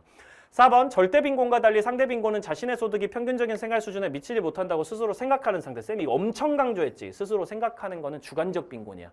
이 부분이 들어가 버리는 순간 탈락이야. 스스로 생각하는 이란 뭐 스스로 느끼는, 스스로 그렇게 생각하는 이런 내용이 들어가 버리는 순간 더 이상 객관적 빈곤이 아니라 주관적 빈곤이 돼버리기 때문에 상대 빈곤이든 절대 빈곤이든 상관없는 개념이 돼버립니다. 5번 각국은 최저임금 인상 이후에 A에 해당되지만 B에 해당하지 않는 가구가 존재한다라고 돼 있는데 이건 한 번만 그려보면 알 수 있거든요. 자, 원래 이런 얘기를 지금 하고 있는 거란 말이야. 이게 원래는 절대빈곤에 해당하는 가구 중 10%가 원래는 절대빈곤에 속해 있었는데 최저임금 상승의 혜택으로 절대빈곤의 상태에서는 벗어날 수가 있었어. 절대빈곤의 상태에서는 원래 이 친구들이 최저임금이 상승하게 되면서 원래 절대빈곤 위치에 있었는데 절대빈곤 선보다 위에 위치로 올라간 거지. 하지만 여전히 A의 상태래. A가 상대 빈곤이잖아. 여전히 상대 빈곤엔 속해 있어야 되는 거잖아. 그럼 그래프가 이런 식으로 그려질 수밖에 없는 거죠. 아, 상대 빈곤선이 절대 빈곤선보다 높은 상황이거나 그렇기 때문에 이 친구들이 최저임금이 상승하면서 슝 올라가가지고 절대 빈곤에서 벗어나는데 여전히 상대 빈곤까지는 벗어나진 못했어. 라는 상황이 되려면은 상대 빈곤율이 절대 빈곤율보다 반드시 높아야 된단 말이에요. 그럼 갑국은 최저임금 인상 이후에 A에 해당하지만, 그러니까 상대 빈곤에는 해당하지만 절대 빈곤에는 해당하지 않는 이런 친구들이 있다라는 식으로 해석을 할 수 있는 겁니다. 정답은 5번이 되는 거겠죠. 17번. 각국의 A 종교 신자들이 종교 탄압에서 벗어나기 위해서 일단은 선지 쓱 보면서 주제부터 확인해 보셔야 되고요. 선천적 요인에 의한 차별, 수적 열쇠로 인한 차별. 벌써 사회적 소수자 느낌이 약간 낭낭하지. 사회적 소수자라는 단어까지도 언급이 되고 있으니까 오케이, 사회적 소수자 문제구나라고 생각하고 잘 읽어보시면 되겠습니다. 이런 건 이제 독해 문제로 출제되는 경우가 많기 때문에 기본적으로 잘 읽겠다고 생각하셔야 돼요. 각국의 A 종교 신자들이 종교 탄압에서 벗어나기 위해 국교가 A 종교인 을국으로 이주하는 일이 빈번해졌다. 이에 각국은 사회통합 실현을 목적으로 종교의 자유를 보장하는 정책을 실시했다. 기억은 선천적 요인에 의한 사회적 차별을 시정하려는 것이라고 되어 있는데, 아니 종교 때문에 차별이 일어나고 있는 상황이잖아. 그럼 이건 선천적 요인은 아니지. 완전 후천적 요인이지. 종교를 어떻게 선천적 요인이라고 할 수가 있겠어요. 물론 모태신앙 이런 애들이 있지만 그것조차도 결국은 부모님이 후천적으로 교육해서 생겨나는 신앙이고 종교에 대한 믿음이란 말이야. 후천적인 요인이라고 보셔야 되겠죠. 2번, 니은은 수적 열세로 인한 사회적 차별을 시정하려는 것이다 라고 지금 되어 있는데 니은도 한번 읽어봅시다. 이로 인해 각국 국민들은 누구나 자신들의 신념에 따라 종교활동을 자유롭게 할 수 있어서 소수 종교를 믿는 사람들이 이제 더 이상 사회적 소수자가 아니게 되었다 이런 얘기를 하고 있고, 한편 B 인종에게는 주거 환경이 우수한 지역에 위치한 주택의 일정 비율을 우선 배정하는 정책을 실시했거든. 왜 그러냐면 B 인종이 각국에서 가장 높은 인구 비중을 차지함에도 불구하고 지배 세력과 인종이 다르기 때문에, 마치 남아프리카 공화국에서 흑인들이 받았던 대우처럼 숫자는 많은데 인종이 지배 집단하고 달라서, 지배 집단은 백인들이랑 내가 인종, 피부 색깔이 다르다는 이유 때문에 낙후된 주거 지역에서 모여 살면서 차별을 당하고 있단 말이야. 이건 수적 열세로 인한 사회적 차별이 아니지. 원래 사회적 소수자란 개념이 반드시 수적 열세는 절대 아니란 말이에요. 숫자 때문에 차별을 받는다기보다는 권력의 열세로 인해서 사회적 차별이 나타나는 거기 때문에 수적 열세로 인한 차별을 시정하려고 하는 것이라고 볼 수는 없다. 오히려 수적으로 많다, 사회적 소수자들이 이 상황에서는. 3번, 기억은 사회적 차별을, 니은은 역차별을 시정하려는 것이다 라고 되어 있는데 둘 다 사회적 차별을 시정하려고 하는 거지. 여기 나와 있는 거. 역차별을 시정하는 건 없어. 역차별은 뭐야? 주류 집단이 사회적 소수자에 대해서 적극적 우대 정책이라는 게 사회적으로 실시되다 보니까 오히려 주류 집단이 역으로 차별받는 상황을 얘기하는 건데, 여기는 그런 얘기는 전혀 안 나와 있죠. 둘 다 소수자들에 대해 가지고 사회적 차별을 바꿔주려는, 교정해주려는 그런 정책에 대한 얘기가 나와 있습니다. 4번, 사회적 소수자로 규정되는가의 여부가 사회적 상황에 따라 달라지는 것을 A 종교 신자의 사례에서 확인할 수 있다라고 돼 있는데, A 종교 신자 한번 보시면 종교 탄압을 받았어. 그러니까 소수 종교를 믿고 있기 때문에 사회적 소수자가 됐단 말이야, 각국에서. 국교가 A 종교인 을국으로 이주하면 어떻게 되겠어요? 차별을 받을 일이 없죠. 우리나라에서 원래 뭐 조선시대에서 이제 기독교를 믿는 사람들이 탄압을 받았지만 사회적 소수자였지만, 국교가 기독교인 미국으로 이주해버리면 당연히 거기선 종교적으로는 차별받을 일이 사라져버린단 말이에요. 그러니까 사회적 소수자로 규정되는지 여부는 시대와 장소마다 달라지는구나. 사회적 소수자의 규정 기준은 상대적인 거구나 라는 얘기를 하고 있다는 걸 알 수 있는 거고, 사회적 상황이나 공간적 상황이나 역사적 상황에 따라 달라지는 걸 A 종교 신자, 특히 이주한 친구들에게서 확인을 할 수 있다는 거지. 4번 정답이고요. 5번, 의식적 차원의 노력만으로는 사회적 차별 해소에 근본적인 한계가 있음을 B인종의 사례에서 확인할 수 있다. 이거 아래쪽에 보시면 되거든. 정책을 했어. 국가적으로 어떤 제도적이고 정책적인 지원을 실시해가지고 바꿔보려고 노력을 했어. 지금 B인종들이 차별받는 거에, 주거적으로 차별받는 거에 있어서. 주거 여건은 일부 개선됐거든. 근데 A종교 신자와 달리 B인종은, A종교 신자는 이 정책을 통해 가지고 종교의 자유가 보장되면서 사회적 소수자에서 벗어날 수 있었는데, B인종은 여전히 사회의 다양한 영역에서 차별받으며 살고 있어라고 지금 돼 있잖아. 이게 정부가 정책을 통해 가지고 뭔가 차별을 개선하려고 했는데 이게 안 바뀐 케이스잖아. 그럼 의식적 차원의 노력만으로 안 된다 이런 얘기가 아니라 정부의 정책만을 통해서, 제도적인 개선만을 통해서는 좀 어려울 수도 있다라는 얘기를 오히려 하고 있다고 봐야 되는 거지. 사람들의 의식이 바뀌었다는 얘기는 전혀 없고요. 정책이 바뀌었는데 아무래도 아마 의식이 안 바뀌었기 때문에 계속 차별이 이어지는 거 아닐까라는 얘기를 제시하고 있는 사례라고 보셔야 되는 겁니다. 정답은 4번 되겠죠. 18번. 사회문화 현상을 바라보는 관점이니까 기갈상 나오겠죠. 이것도 조금 어렵게 나왔기 때문에 헷갈리는 친구들이 있었겠죠. 사회체계는 물리적 환경과 사회적 조건 속에서 상호작용하는 개인들의 집합체. 벌써 봐봐. 느낌이 낭낭하잖아. 이거 상상론 쪽으로 갈 것 같다는 생각이 들잖아. 근데 그럴수록 어떻게 생각해야 된다? 함정일 가능성이 높다라고 쌤이 100번 얘기했단 말이에요. 그전에 타임어택 같은 커리큘럼 통해 가지고 문제 유형을 반복적으로 봐주면서 야, 이런 건 보통 첫 번째로 나오는 문장이 함정일 가능성이 높으니까 좀 조심해라 라는 얘기 많이 했었잖아요. 개인들은 근본적으로 최고의 만족을 추구하는 경향 영향이 강하고 이런 것도 다 개인들 얘기하고 있는데 자세히 보시면은 개인들이 구축한 관계라는 거 그리고 사회적으로 합의된 이 표현 진짜 중요하죠. 문화적 가치와 규범에 의해서 매개가 돼가지고 결국은 사회체계의 효율적인 작동을 가능하게 한다. 앞에는 이제 개인들이 뭔가 상호작용하는 거 뭔가 개인의 주체적인 행동인 것 마냥 막 생각을 막 하게 만들었지만 뒤로 가면 갈수록 결국 그 개인들이 만들어 놓은 그 관계라는 것도 결국 사회적으로 합의된 문화적 가치와 규범에 의해서 특정 집단이 합의한 게 아니라 갈등론식이 아니라 우리 모두가 다 같이 합의한 사회 전체적으로 합의가 된 그런 어떤 가치나 규범이라는 사회적 시스템에 의해 가지고 한 번 매개가 돼 가지고 결국은 사회 체계를 효율적으로 돌아가게 만드는 거야. 결국 개인들의 그 상호작용하는 그 관계라는 것도 사회 구성 요소의 한 부분인 거고 이 사회 구성 요소들은 각자의 기능과 역할을 다하면서 사회 전체를 조화, 안정, 균형으로 끌고 간다라는 기능론의 얘기로 해석을 해주셔야 된다는 거죠. 최종적으로는 그런 맥락으로 가게 된다라는 겁니다. 사회가 스스로 균형을 유지하려는 속성을 지닌다. 이거 항상성이죠. 그렇죠? 기능론이 맨날 얘기하는 항상성이랑 관련된 얘기라고 잡아주셔야 되겠고요. 항상 외워주셔야 되는 표현입니다. 마치 우리 몸이 항상 건강하려고 하는 특성을 가지고 있는 것처럼 사회도 그런 특성을 가질 수 있고 사회 문제라는 것도 그렇기 때문에 일시적이고 특수적인 문제일 뿐이야. 시간이 지나면 해결될 수 있어 라고 얘기하는 게 기능론 입장이고 사회 유기체설.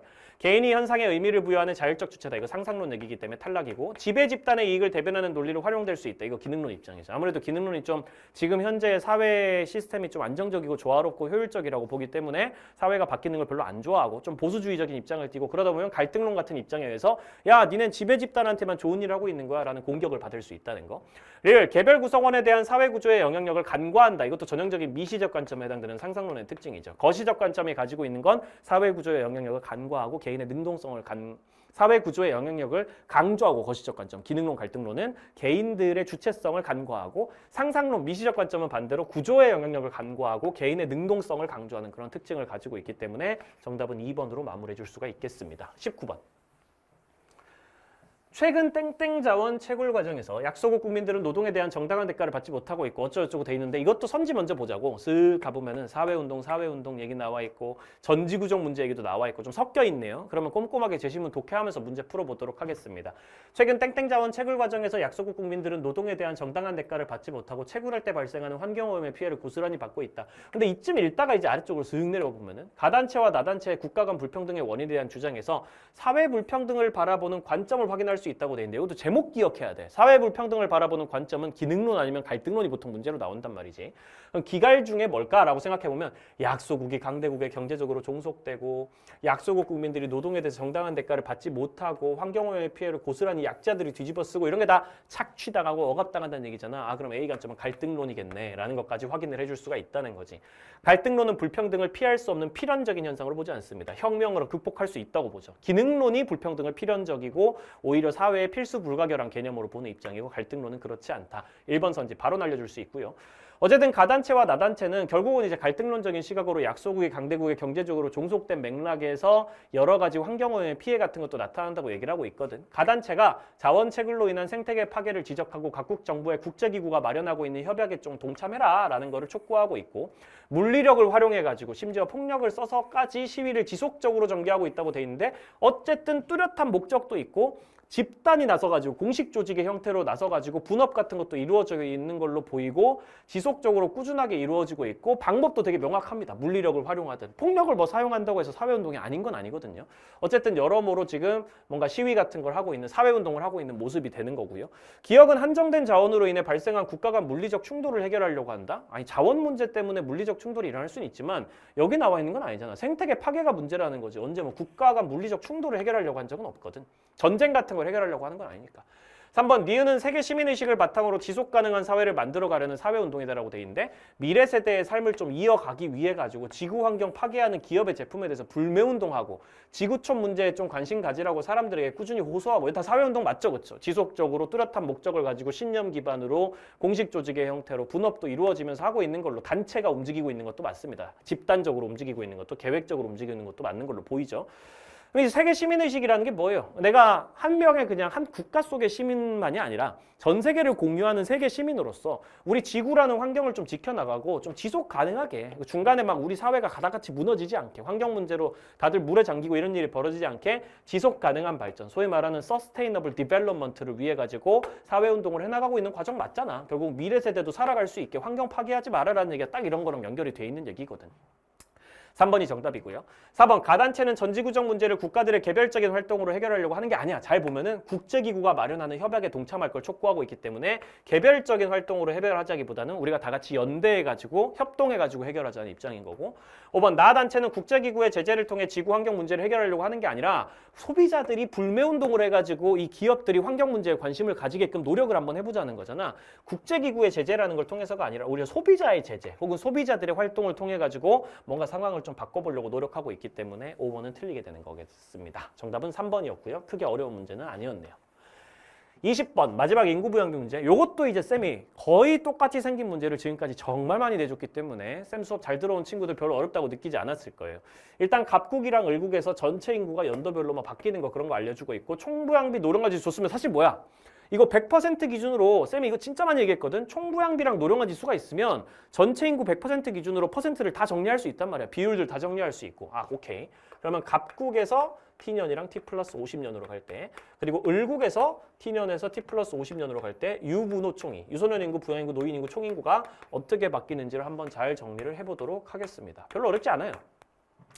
자, 총부양비랑 노령화 지수를 줬다는 거에서 거의 게임 끝난 거거든. 전체 인구 100% 기준. 나중에 이거 인구 바뀌는 거 이거는 나중에 연결해 주기로 하고 어차피 전체 100% 기준으로 다 알려준다는 얘기니까 이거 100% 기준으로 한번 정리를 해보도록 합시다. 그리고 쌤이 이거 외우라 그랬지. 이것도 쌤이 얼마나 내가 이거 얘기했지. 이거 총부양비 이 정도는 외워두라고 이거.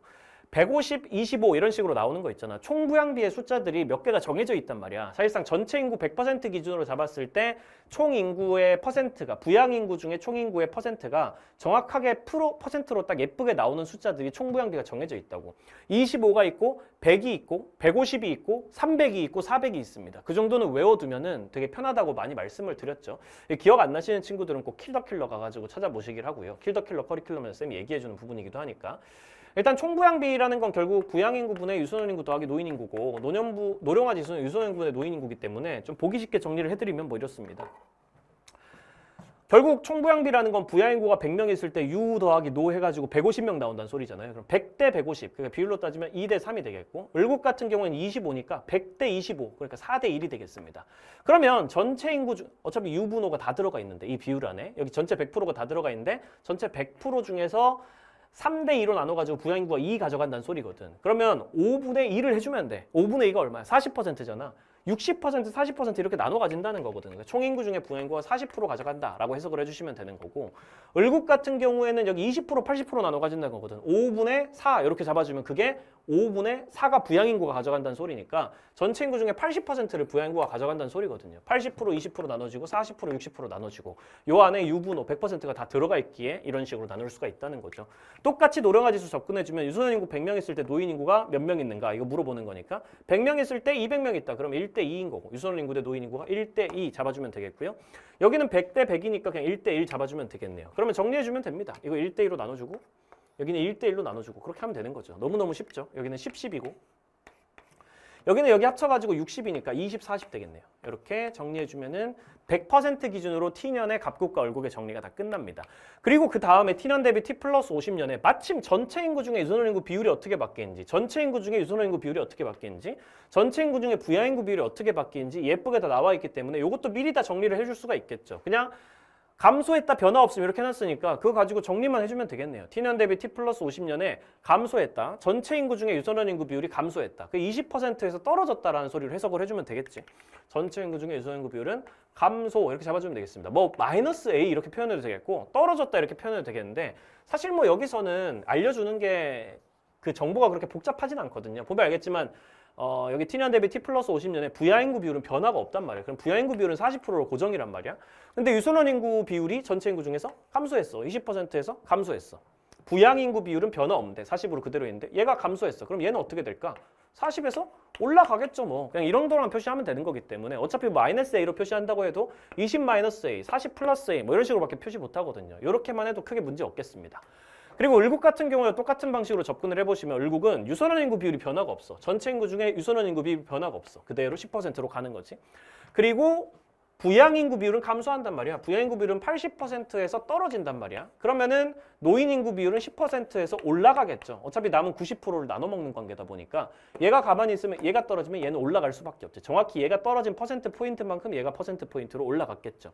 이렇게 하면은 우리가 정리할 수 있는 거 이 표상에서 다 정리했단 말이에요. 그럼 표는 다 썼고. 그럼 남은 거 뭐밖에 없어? 인구 연결하는 거밖에 없단 말이지. 인구 마무리로 연결만 해주면 되는 거지. T년 대비 T 플러스 50년의 전체 인구는 갑국의 경우 0.5배. 그러니까 절반으로 줄어들었다는 얘기죠. 절반으로 줄어들게 해주면 되겠네. 여기서 여기로 갈 때 갑국은 0.5배가 됐으니까 뭐 50명으로 줄어들었다 이렇게 해도 되겠네요. 그러면은 얘가 절반이 됐으니까 나머지도 다 절반으로 해줘야 여기 있던 비율이 유지가 될 수 있습니다. 비율들이. 그럼 얘는 10보다 작은 값, 절반으로 나눠가지고 얘는 20. 얘는 20보다 큰 값 이런 식으로 나눠질 거고 을국 같은 경우에는 2배가 되어 T 플러스 50년의 갑국과 을국의 전체 인구는 동일한 것으로 나타났다라고 돼 있는데 을국 같은 경우에는 2배가 됐다고 지금 표현이 돼 있단 말이지. 그럼 을국은 여기서 여기로 할 때 2배가 되는데 그 전에 이걸 봐야 되겠네. T 플러스 50년의 갑국과 을국의 전체 인구가 동일하다고 했단 말이야. 그럼 T 플러스 50년의 갑국과 을국의 전체 인구가 동일하게 잡아주려면 여기 50명이면 여기도 똑같이 50명으로 잡아줘야 된단 말이죠. 그럼 여기 50명으로 잡으면은 여기는 25명이 돼야 되겠는데 여기 2배가 돼야 되니까 이러면 조금 귀찮긴 하겠다. 그러니까 좀 바꿔줘도 되겠고 사실 크게 상관은 없어요. 그렇게 소수점이 살짝 나오긴 하지만 크게 상관은 없고 사실 미리미리 좀 잡아두면 조금 더 편하기는 하겠네요. 예를 들어서 여기 전체 인구가 갑국의 경우 0.5배라고 했기 때문에 예를 들면 이렇게 잡는 거지. T년 대비 T 플러스 50년의 전체 인구는 갑국의 경우 절반이 된 거니까 2대 1 이런 식으로 연결이 되는 거고 을국의 경우에는 1대 2로 이만큼 커진 건데 T 플러스 50년의 갑국과 을국의 전체 인구는 동일했어야 되는 거니까 여기 똑같이 맞춰주면은 여기 2랑 1 요거 맞춰주기 위해 가지고는 얘를 4로 잡아주면 되겠네. 얘를 4로 딱 잡아주면은 4대 이렇게 되거든요. 원래는 2대 1이었으니까 이걸 그냥 이렇게 하면 되겠네. 그냥 얘랑 얘를 똑같이 맞춰주려면 얘를 2로 맞춰주고 얘를 4로 맞춰주면 되는 거죠.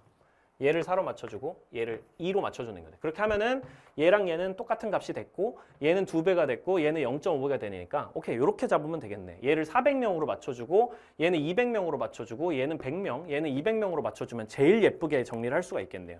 그럼 뭐 중간에 가다가 이렇게 가는 게 좀 더 편하겠네 하면 돌아가는 거야 뭐. 지금까지 약간 이거 그대로 필기하셨던 친구들한테 조금 미안합니다. 이렇게 해가지고 여기 있는 인구 비율들을 미리 표시해 놓는 거를 좀 추천하긴 해요. 그래서 선생님이 방금 전에 한 것처럼 똑같은 방식으로 가다가 나중에 막 숫자를 수정해야 되는 상황이 발생할 수 있으니까 전체 인구는 갑국의 경우 0.5배라고 돼 있으니까 절반으로 줄여줘야 돼. 어차피 2분의 1로 잡아줘야 돼. 을국의 경우에 2배가 되니까 1대 2가 돼야 돼. 근데 얘랑 얘가 똑같다네. 그럼 얘랑 얘를 똑같이 2로 잡아주면은 여기는 4대 2, 여기는 1대 2 이렇게 해가지고 다 연결되겠구나. 이런 식으로 최종적으로 맞춰주면 되겠네 라고 생각을 해주면 되는 거죠. 그럼 여기는 400명으로 잡고 여기는 200명으로 잡고 여기는 100명 여기 100명 이거 표시할 필요 없겠다. 여기 100명 그대로 쓰면 되니까 그럼 여기는 200명 이렇게 잡아주면은 다 연결시켜가지고 문제를 풀 수 있다는 겁니다. 이렇게 해가지고요. 해주면 되죠. 뭐 곱하기 4 해주지. 뭐 160, 160, 80 이렇게 잡아주면 되고 여기는 곱하기 2가 되는 거니까 40에서 작은 값 80 그리고 여기는 80보다 큰 값 이렇게 잡아주면 되겠고 여기는 100 그대로 잡아주면 되고 여기는 200이 됐으니까 다 곱하기 2 해가지고 20보다 큰 값 160보다 작은 값 20 이런 식으로 잡아주고 나면 이제 문제 풀 수가 있겠습니다. 1번 T년 갑국의 유소년 부양비는 노년 부양비보다 크다라고 했는데 T년의 갑국의 유소년 부양비 찾아보면은 T년의 갑국에서 유소년 부양비 부양인구는 유소년 인구 2분의 1 곱하기 100이기 때문에 유소년 부양비 50 나올 거거든요. 노년 부양비 같은 경우에는 40분의 40 곱하기 100이기 때문에 100 나올 거고요. 그냥 1분의 1 곱하기 100이니까 그러면 50은 100보다 작다. T년 갑국의 노년 인구는 T년 갑국의 노년 인구 여기 160명은 T년 을국의 노년 인구의 16배지. 160이랑 10 이렇게 연결돼 있으니까 16배 차이가 나야 되고 16배. T년 갑국의 부양인구는 T 플러스 50년 을국의 유소년 인구의 8배이다. T년 갑국의 부양인구는 여기 160명이라고 나와 있는 거 160명은 T 플러스 50년 을국의 유소년 인구 20명의 8배이다 라고 지금 돼 있는데 이거 맞는 말이죠. 그렇죠? T년의 갑국의 부양 인구 여기 160명 여기 20명의 T 플러스 50년 을국의 유소년 인구의 20명의 8배이다 라는 맞기 때문에 3번 바로 정답되고 4번 T년 대비 T 플러스 50년의 경제성장 동력 물어보고 있습니다. 경제성장 동력은 아래쪽에 나와 있거든요. 전체 인구 중에 부양 인구의 비율을 지금 물어보고 있고 이게 정의 관계래. 그러니까 전체 인구 중 부양 인구 비율 높으면 경제 성장 동력이 높다는 거지. 근데 우리 전체 인구 중에 부양 인구 비율 다 구해놨거든 여기. 40%, 40%, 80%, 80보다 작은 값 이렇게 잡아놨기 때문에 여기 사실 갑국 같은 경우에는 경제 성장 동력이 40%에서 부양 인구 비율이 그대로 고정이 돼 있기 때문에 약화될 일이 없어요. 갑국에서 약화되지 않고 을국 같은 경우에는 80%에서 80%보다 낮아졌기 때문에 약화되는 거 맞죠. 이 비율이 떨어진다는 거 경제 성장 동력이 약화되는 거 맞으니까. 근데 갑국이 탈락이기 때문에 탈락 잡아주면 되겠고. 5번 T년 대비 T 플러스 50년의 세대 간 갈등 정도는 뭐 가지고 확인한다 그랬어? 노령화 지수와 세대 간 갈등 정도가 정의 관계라 그랬어. 노령화 지수 계산해 보면 되거든요. 갑국이 커지고 을국이 변함이 없는지 확인해 보면 됩니다. 노령화 지수 20분의 40, 200이겠죠 여기는? 20분의 40 곱하기 100 하면 200이니까 여기는 20보다 작은 값에서 40보다 큰 값 곱하기 100이 되는 거니까 200보다 더 커지겠네. 왜냐면 분모는 작아지고 분자는 커지잖아. 그럼 얘는 확실히 200보다는 큰 값이 될 거란 말이야. 그럼 갑국에서는 세대 간 갈등 정도가 커지는 게 맞겠죠. 그럼 을국은 변함이 없을까? 10분의 10에서 10분의 10보다 큰 값 이렇게 된단 말이야. 원래는 1 곱하기 10분의 10 곱하기 100이었기 때문에 100이었다가 분모는 가만히 있는데 분자가 커진단 말이에요. 그럼 100보다 더 커지게 된단 말이죠. 노령화 지수가. 그러면은 을국에서도 더 커지게 되겠죠. 변함이 없는 게 아니라 커진다라고 바꿔줘야 되기 때문에 정답 3번으로 20번까지 마무리해 볼 수가 있겠습니다. 이렇게 해가지고 2026학년도 수능, 사회문화 문제 다 한번 풀어봤어요. 여러분들 문제 푸느라 너무너무 고생 많으셨을 텐데 사실 이 영상을 끝까지 보고 있는 친구들은 아무래도 올해 수능을 본 친구들이 아니라 내년에 이제 보게 될 친구들이 아닐까라고 생각을 하고 있습니다. 여러분들 같은 경우에 이 수능을 통해 가지고 좀 배우는 게 반드시 있어야 되고요. 쌤이 지금 이 길게 설명을 하는 과정에서 이런 식으로 문제를 풀어야 된다, 이런 것들을 조심해야 된다라는 걸 아주 꼼꼼하게 얘기해 줬으니까 이 영상 같은 경우에 반복해 가지고 보면서 내년에 2027학년도 수능에서 사회문화 라스트 댄스가 있을 예정이니까 그때 이제 꼭 만점을 받고 깔끔하게 졸업을 하는 그런 과정들을 헤쳐나갈 수 있도록 쌤이랑 같이 열심히 한번 2026년 동안 열심히 한번 해보면 제일 좋을 것 같습니다. 지금까지 영상 보느라 너무너무 수고 많으셨습니다. 이투스 현수쌤이었습니다.